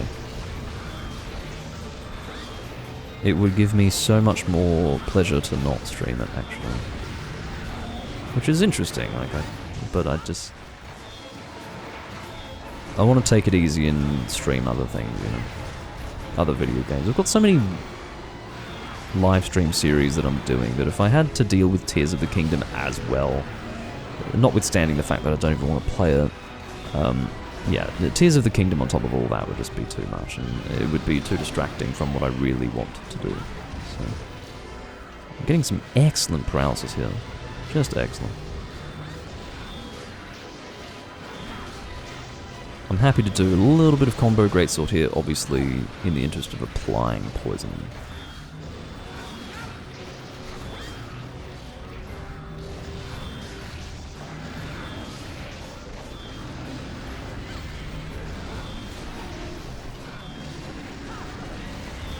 May as well sheathe. Ooh. Oh god.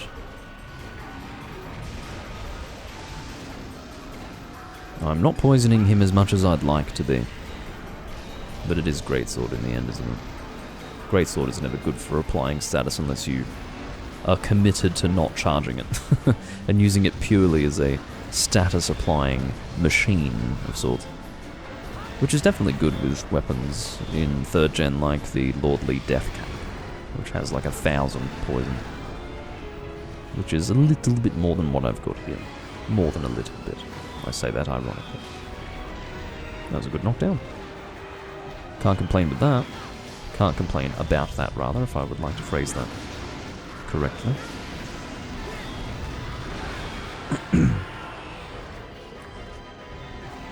Yeah, there's a feeling among Monster Hunter players that the level of oxidization of the scales of the Kushala Daora varies depending on the game. He does look very metallic here in this game. I'd say part of the reason why is because he does actually have a rusted subspecies here. So therefore, to have a more distinct comparison to the rusted version, you have a more metallic version. It makes sense, man. So yeah.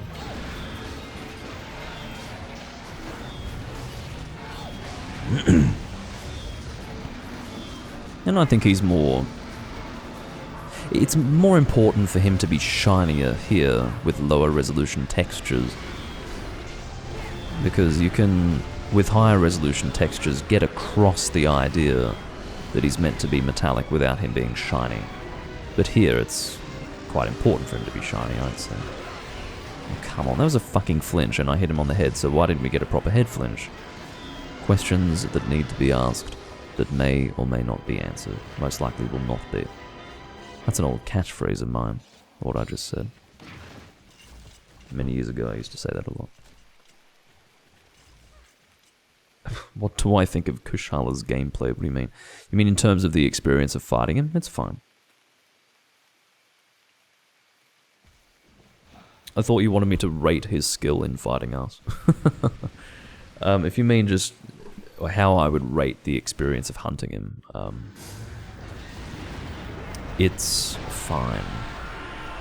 He's not exactly my favorite Elder Dragon, but he's okay in 2nd gen. Like, by 2nd gen Elder Dragon standards, he's fine.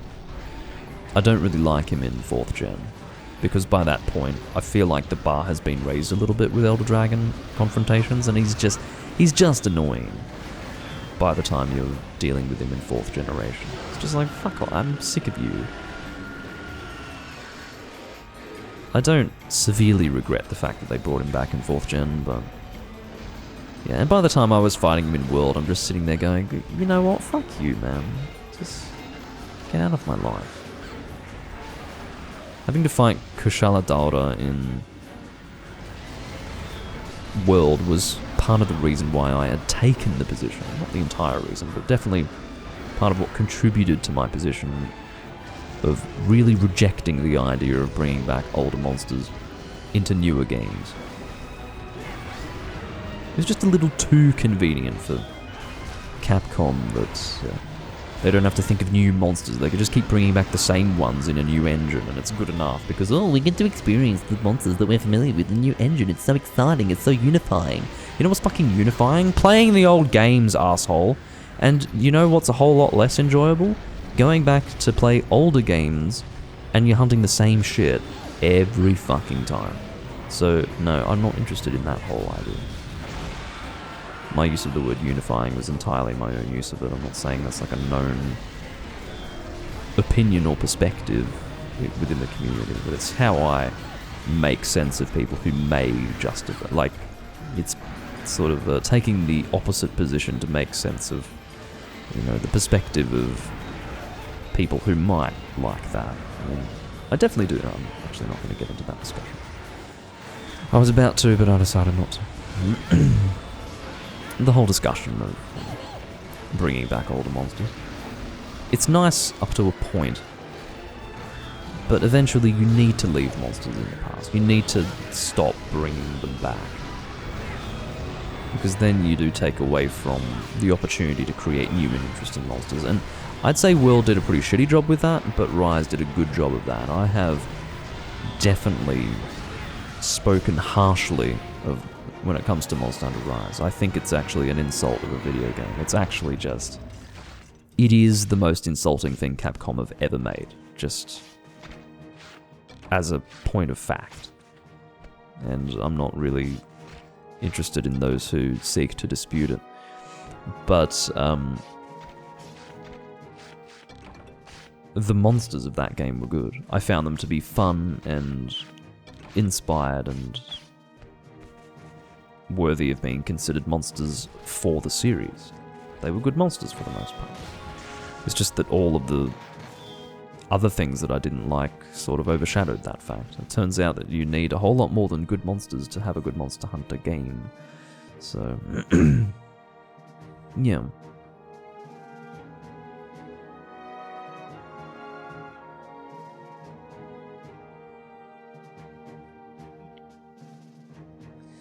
It's not going to be discussed further, Wonderlord. And that's not me chastising you, I'm just letting you know I'm not going to comment on that, and I'm not going to pursue that topic. Alright.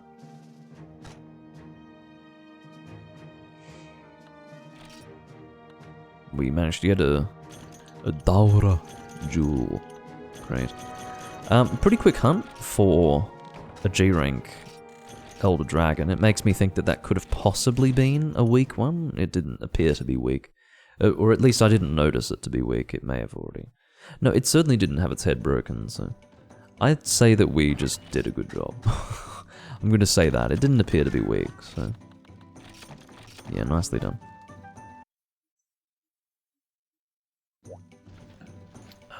Yeah, these guys have been quite patient. Like I said, we're going to do Terra and Standard Seattle. Just going to be a little bit more fun. I swear I...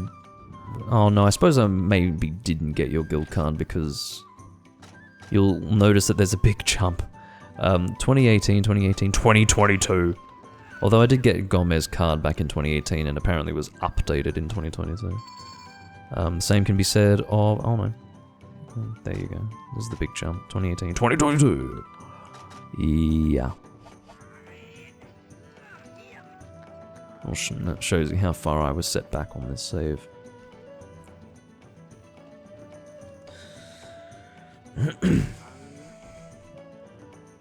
Full team.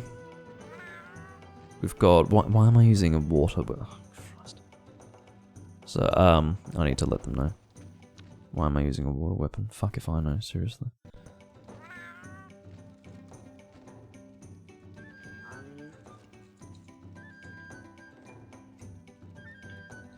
Yeah, I'm just apologizing for that. I'll be very quick. Changing to the Rajang lands. Demon Lands Rajang. Give GC. Yeah, okay. Give me a sec. Let me just get this quest up. Okay. What was it again? It was... this one.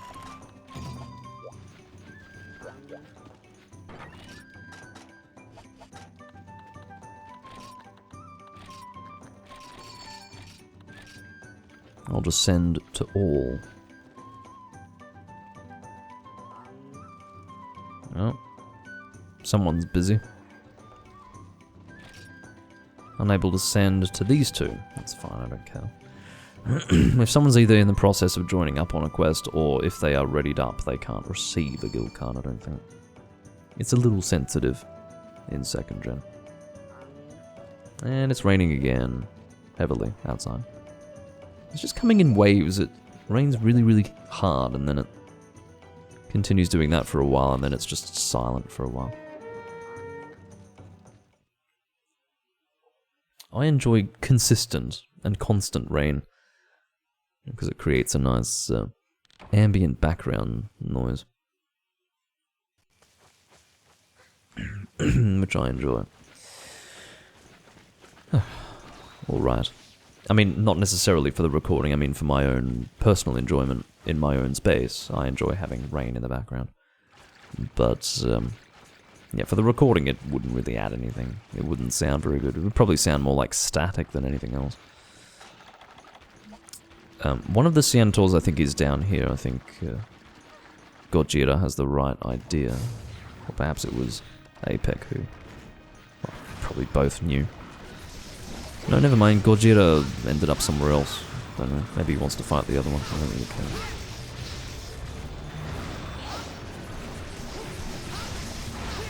So in this situation, I will be using Evade Extender to try and get myself out of the way of attacks. I'm not going to be evading through attacks.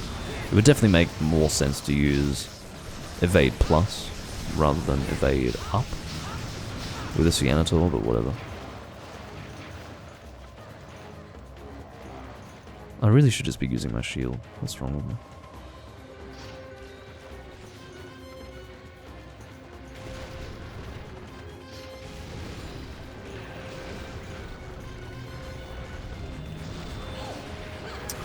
God, stop moving around.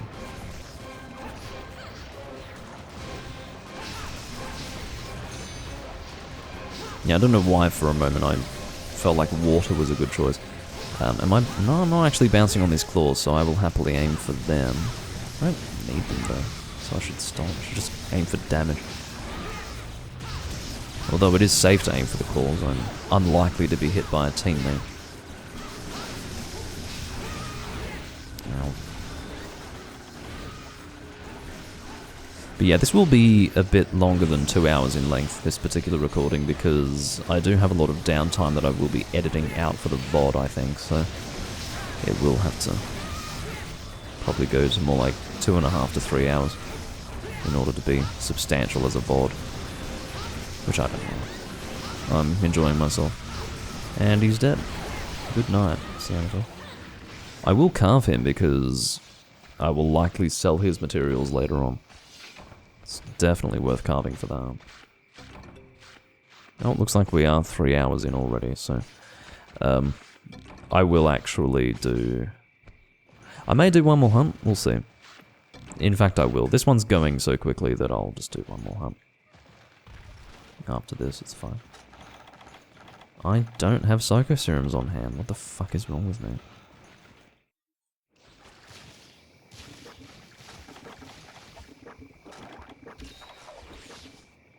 If I get poisoned, it takes a special kind of stupidity to stand in poisoned water and drink an antidote only to be immediately poisoned again because I'm standing in the poisoned water. God. Hello, Incognito Man. Haven't seen you for a while.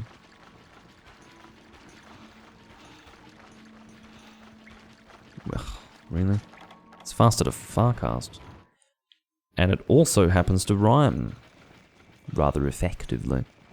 Although rhymes that literally repeat terms like that are not great. Fast Farcast, actually that's not repeating terms at all. That's a great rhyme. Excellent, actually. Get your freaking great sword. Like, what are you doing? I don't mind you hitting me to deal good damage, but like, don't do that and then flinch me. Charge your damn weapon. Time zone differences, that's fine. It is what it is.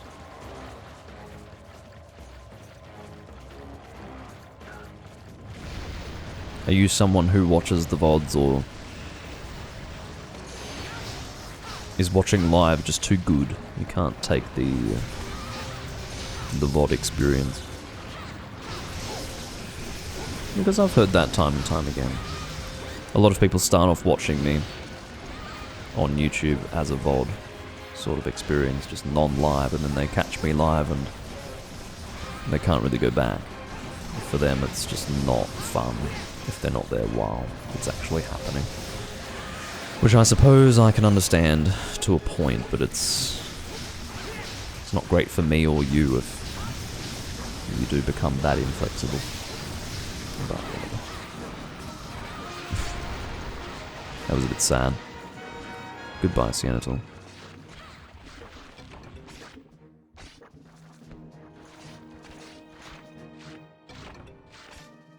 definitely worth doing one more, I think.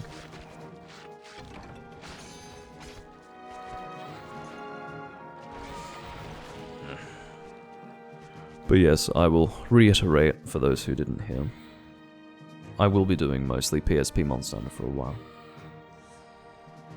3 Ultimate hasn't been happening because the community is not easy to work into my recording schedule.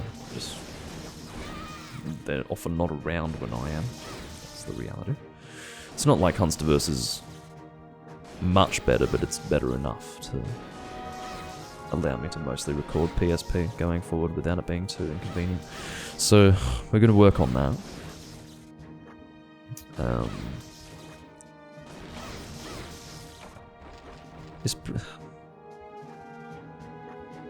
It's probably okay. The only reason why it's not okay for me to exclusively do the PSP games is because it does take a little bit more effort. The setup process is slightly longer, or lengthier I should say, and it can take longer to actually get a room up and running so that I can start a recording. So, you know, I may be slightly less inclined to even record if I'm forcing myself to do PSP Monster Hunter, but I don't know. I think as well as that, I'm not going to feel all that inclined to do a recording if it keeps being Generations Ultimate, and you guys are probably going to be less inclined to watch if it keeps being Generations Ultimate, so I think no matter what, this is the best solution for the Live Hunt series. It's the best way to continue it going forward. That was redundant. Random hunt, what we got? Teostrom. Okay, I'm happy to do Teostrom. Let's do jump Teostrom. It's more fun.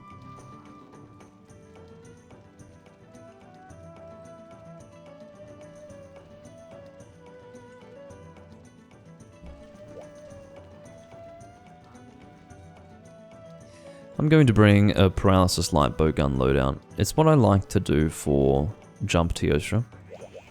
In the past, I always wished that there would always be a designated Paralysis user when doing Jump Teostra, just to make it a real quick...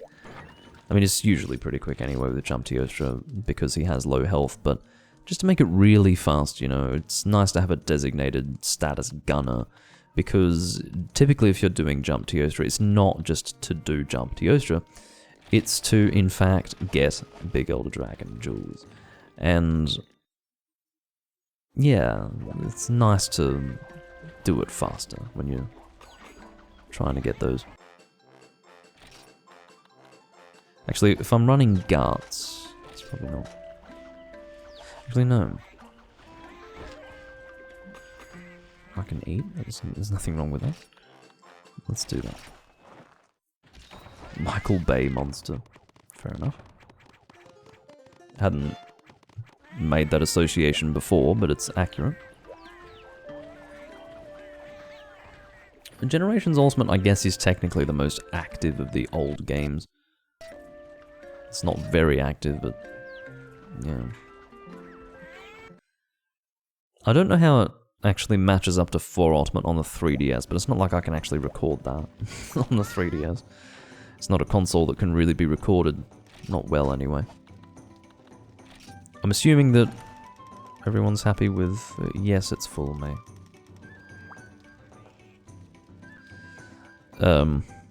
Yeah, I'm assuming everyone's happy with the jump tier. Emperor of Explosions. So, Freak is using Hammer, which is excellent. JK is using Greatsword, which is excellent. It means that those are... well, they will be able to take full advantage of the monster being stuck in place, in other words. So, even if I was departing with just these two, it would be pretty good. But we've got Gojira as well, who... well, we're going to find out what he's using. He has... excellent. He'll be able to deal damage without getting in their way. So... this is going to be a real good run. I just need to make sure that I get the right combination materials. Let's start off with... I'm pretty sure we're shooting Paralysis level 2, which I think is going to use... Genprey Fangs and Bone Husk large? Maybe it is small Bone Husk. Let's just check that. I want to make sure that I get it right. It is paralysis level 2, 100% chance of combination. We have 8 in our inventory already, and that's pretty much all we need to worry about. It's not complicated, pretty simple stuff. Our one job is to paralyze this monster, and we are going to do it to great effect with this loadout. Now this is a low rank bowgun. I do intend to fully upgrade it at some point. There is a G version of this bowgun, which for some reason doesn't have materials, excuse me. The required materials to forge it are materials that I don't currently have in my possession. And while that is annoying, it's not the end of the world. The raw damage, in other words, the shot damage of paralysis shots is high. But definitely, the majority of the damage that you're going to be dealing with a loadout like this is going to be through your teammates. So it doesn't matter if you're not dealing much raw damage as the gunner under these circumstances. It's fine. Yeah, I agree. Good team. Especially for paralysis gunning. And paralysis gunning will certainly allow for an effective beatdown of the monster, but when you've got opportunity-based weapons like hammer and greatsword at play, it's even better. Even better.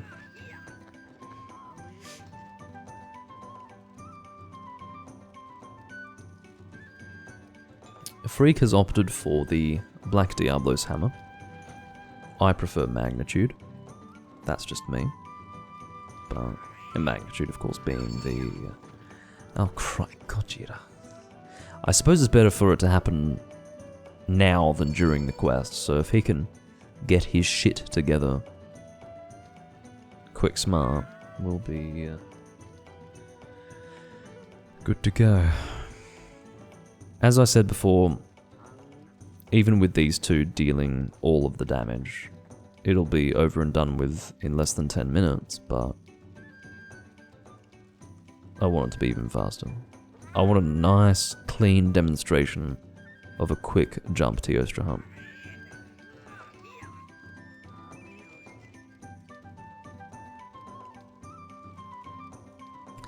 I don't like the characterization of bowguns qua broken. I don't like it. It's because bowguns have always been... they've always had a barrier to entry. A lot of people don't use bowguns in Old Monster Hunter because of that barrier to entry, so to me, it balances itself out. Sure, bowguns are quite effective, but people are so fucking lazy that they're like, oh, I don't want to make a different armor set. Oh, I don't want to work out how to play the game with a bowgun. It's not comfortable, etc., etc. And so you've got all of this attached to it. It ends up turning bowgunning into something of an exclusive club in Old Monster Hunter. And so to me, I think to dismiss bowgun because it's effective, considering that it is so exclusive a club, not as exclusive as Hunting Horn, but yeah, I don't like that. I think it's unfair. I consider the existence of bowgun to be balanced in Old Monster Hunter. It's not unfairly broken.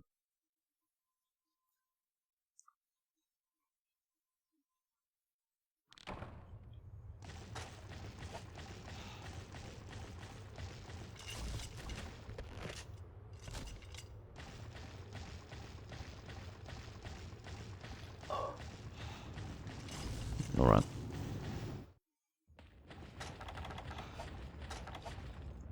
Like I said, we have one job here.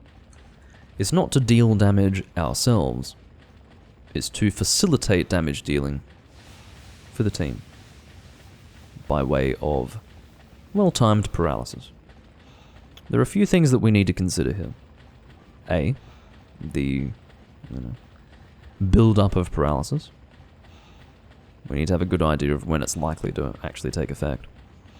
And connected to that, we need to make sure that when it does happen, when it does take effect, the team is well placed to take advantage of it.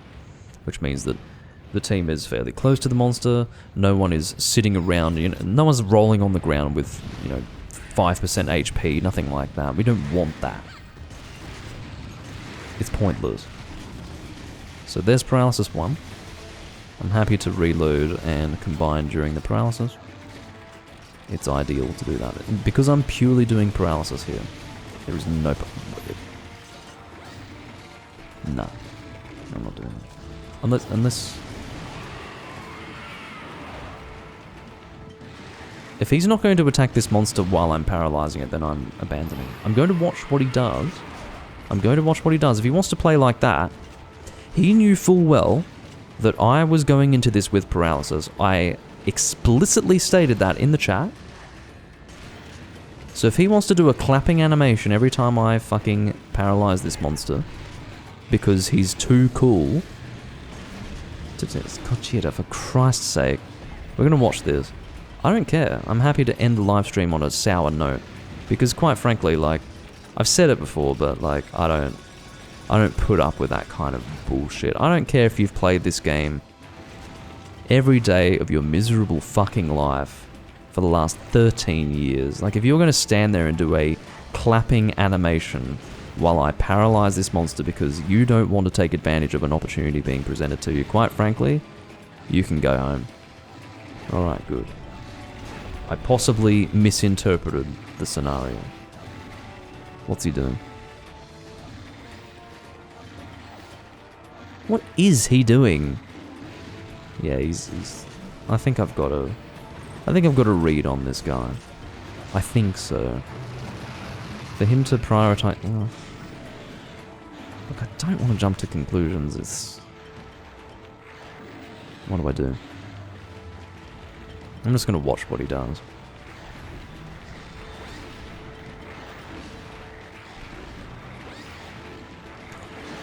It's like, I'm not going to go to the trouble of setting up this strategy if you're going to trash it. You know what I mean? That's why I'm taking it in the way that I am. I'm not going to bother. Like, I don't have to use this strategy. I can use something that deals heavy damage without, purely relying on the effectiveness of the team. Happy to do that.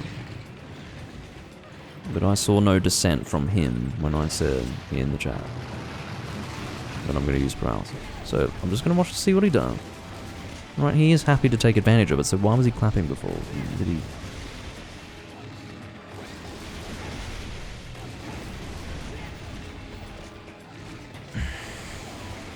Alright, fine.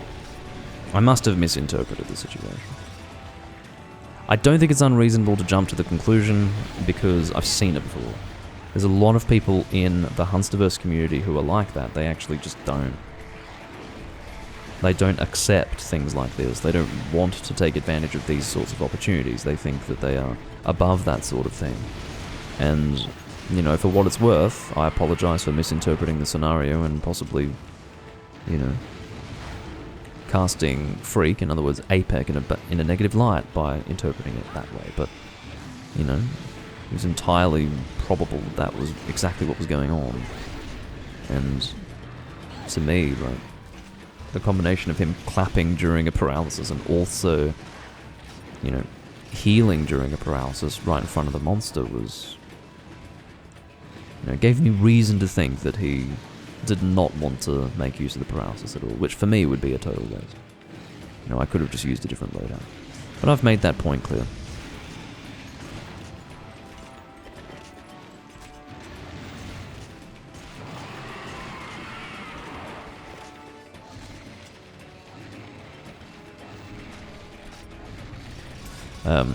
There is almost no chance of me not having enough paralysis to have this monster die, I should mention. It's also worth mentioning that having Gogeta die at the start there was not good. It definitely lowered the DPS of the team, but like I said, it was going to be an effective run, even with 2 of us dealing damage and I'm doing paralysis, so with 3 damage dealers, should be fine. Ideally under 10 minutes, one would hope. Can't see the monster at this angle. Fuck. Surprisingly, even with a gunner loadout fighting Jump Teostra, Gojira can take a hit and survive. Like, I don't know how that's possible, but he can. This monster deals a lot of damage. Let that be clear. Ugh. That was definitely outside. You know, that was beneath my standard. Below my standard. If I suspect that there's a chance that the monster might be paralyzed by what I'm doing, I shouldn't be shooting while the team, like my teammates, are that far away from the monster. It was a fruitless paralysis anyway, because he was almost immediately flinched out of it, or perhaps not flinched, but whatever happened to effectively cancel the full duration of the paralysis led to that paralysis being pretty pointless. Didn't get much out of it.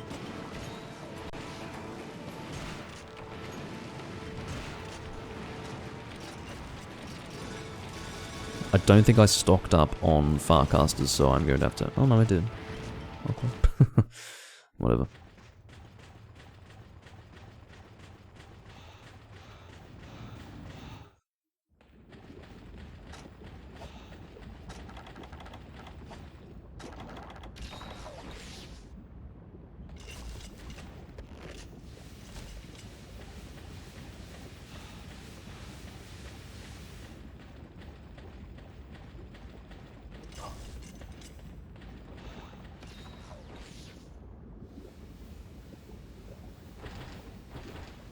It has been a bit slow going. I think that we did suffer quite the setback having Gojira die at the start. Because the most frequent paralysis, or paralyses, do take place at the start of the quest, and he was not present for those. Which was sad. And it's a missed opportunity. That's a head flinch. Courtesy of my status shots on the face. He shouldn't last much longer though. I'm surprised that we haven't had a broken head by now. I've not been watching JK, but to see no horns broken, despite a hammer and a greatsword being utilized with my paralyses, tells me that someone's fucking bludging here. Yeah, JK has not been attacking the head, that's the only... I suppose he doesn't have confidence in his ability to actually get attacks out on the head while not getting hit by Freak / Apex. It's pretty easy to not have that happen, but if he's not confident on his positioning, or in his positioning, then probably better that he avoids it than fuck up. If that makes sense. That was actually pretty bad. I nearly flinched. Said flinched because I was combining flinch and freak into one word. Nearly flinched freak. Can you say flinched freak 5 times really fast? That's the question I have to ask you. Let's just say Apex. I nearly flinched Apex while he was trying to evade the monster, which could have actually caused him to die, which would have been unfortunate. And I would have happily taken full responsibility for that.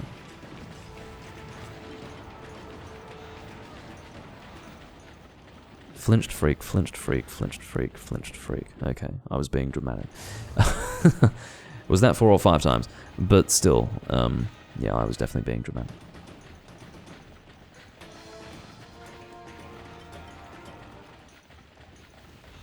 Brain farts, as they say.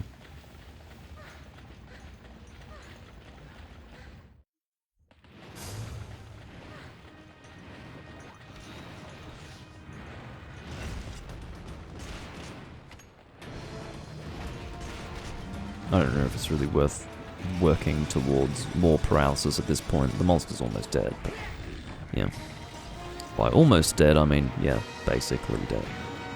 We did not break the horns, but I'm not doing this quest to get horns. I'm doing this quest for a little bit of fun and also to get big Elder Dragon gems, or jewels, or whatever the fuck they are. Hussein, you have come at the end of a 3-hour and 23-minute long live stream. So, I'm sorry, but that was the last hunt. 'Tis Freedom Unite, indeed.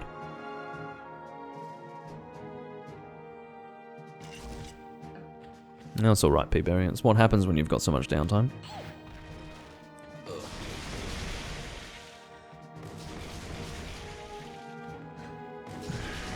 Big dick stream, says Potato. I don't know what that actually means.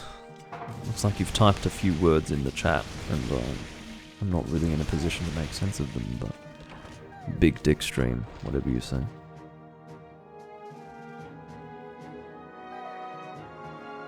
I don't know what it means either. Well, I'm glad that you're honest. The VOD will be better. Well, there you are. So, for those who are unfamiliar with the rewards that you can expect to get with Jump Teostra, you are not guaranteed to get a big Elder Dragon Jewel, okay? But the chances of getting it are very, very high compared to your standard Elder Dragon quest. Very high. Something within the region of 10% chance, which is, it's more like 2% with the standard Elder Dragon. I would encourage, by the way, picking up shinies when you do fight Teostra, Jump or otherwise, because it just sort of technically increases your chances during the hunt. But you can see I actually managed to get 2 Fire Dragon Jewels as well, so these are good takings, definitely.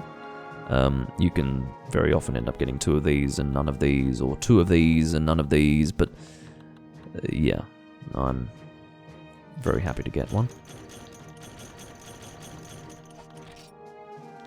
And keep in mind, you've also got the chance of carving one as well. The carve chance remains the same, but that doesn't increase, but your reward chance is very high. It's basically through quest reward that the chances increase.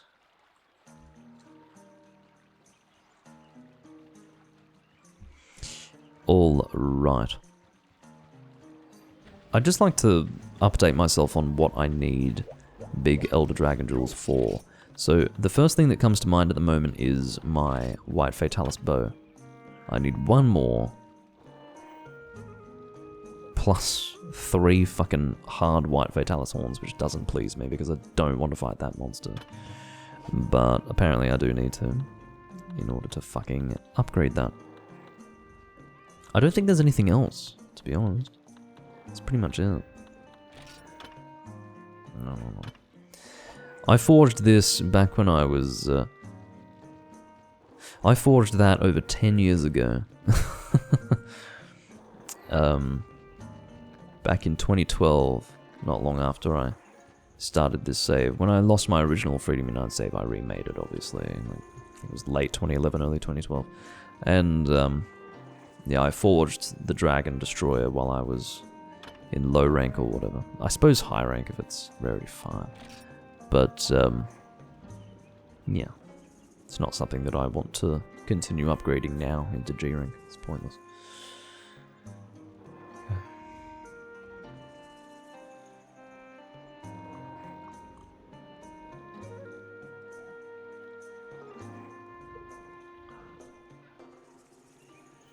Alright. That's probably going to conclude this live stream. I do thank you all for watching. Just to reiterate, I will not be doing Generations Ultimate very often anymore. It'll probably happen perhaps once a month, but maybe not even as frequently as that. I will obviously be doing a lot of other games as well. Expect less Monster Hunter, but when you do get Monster Hunter, it'll be PSP Monster Hunter.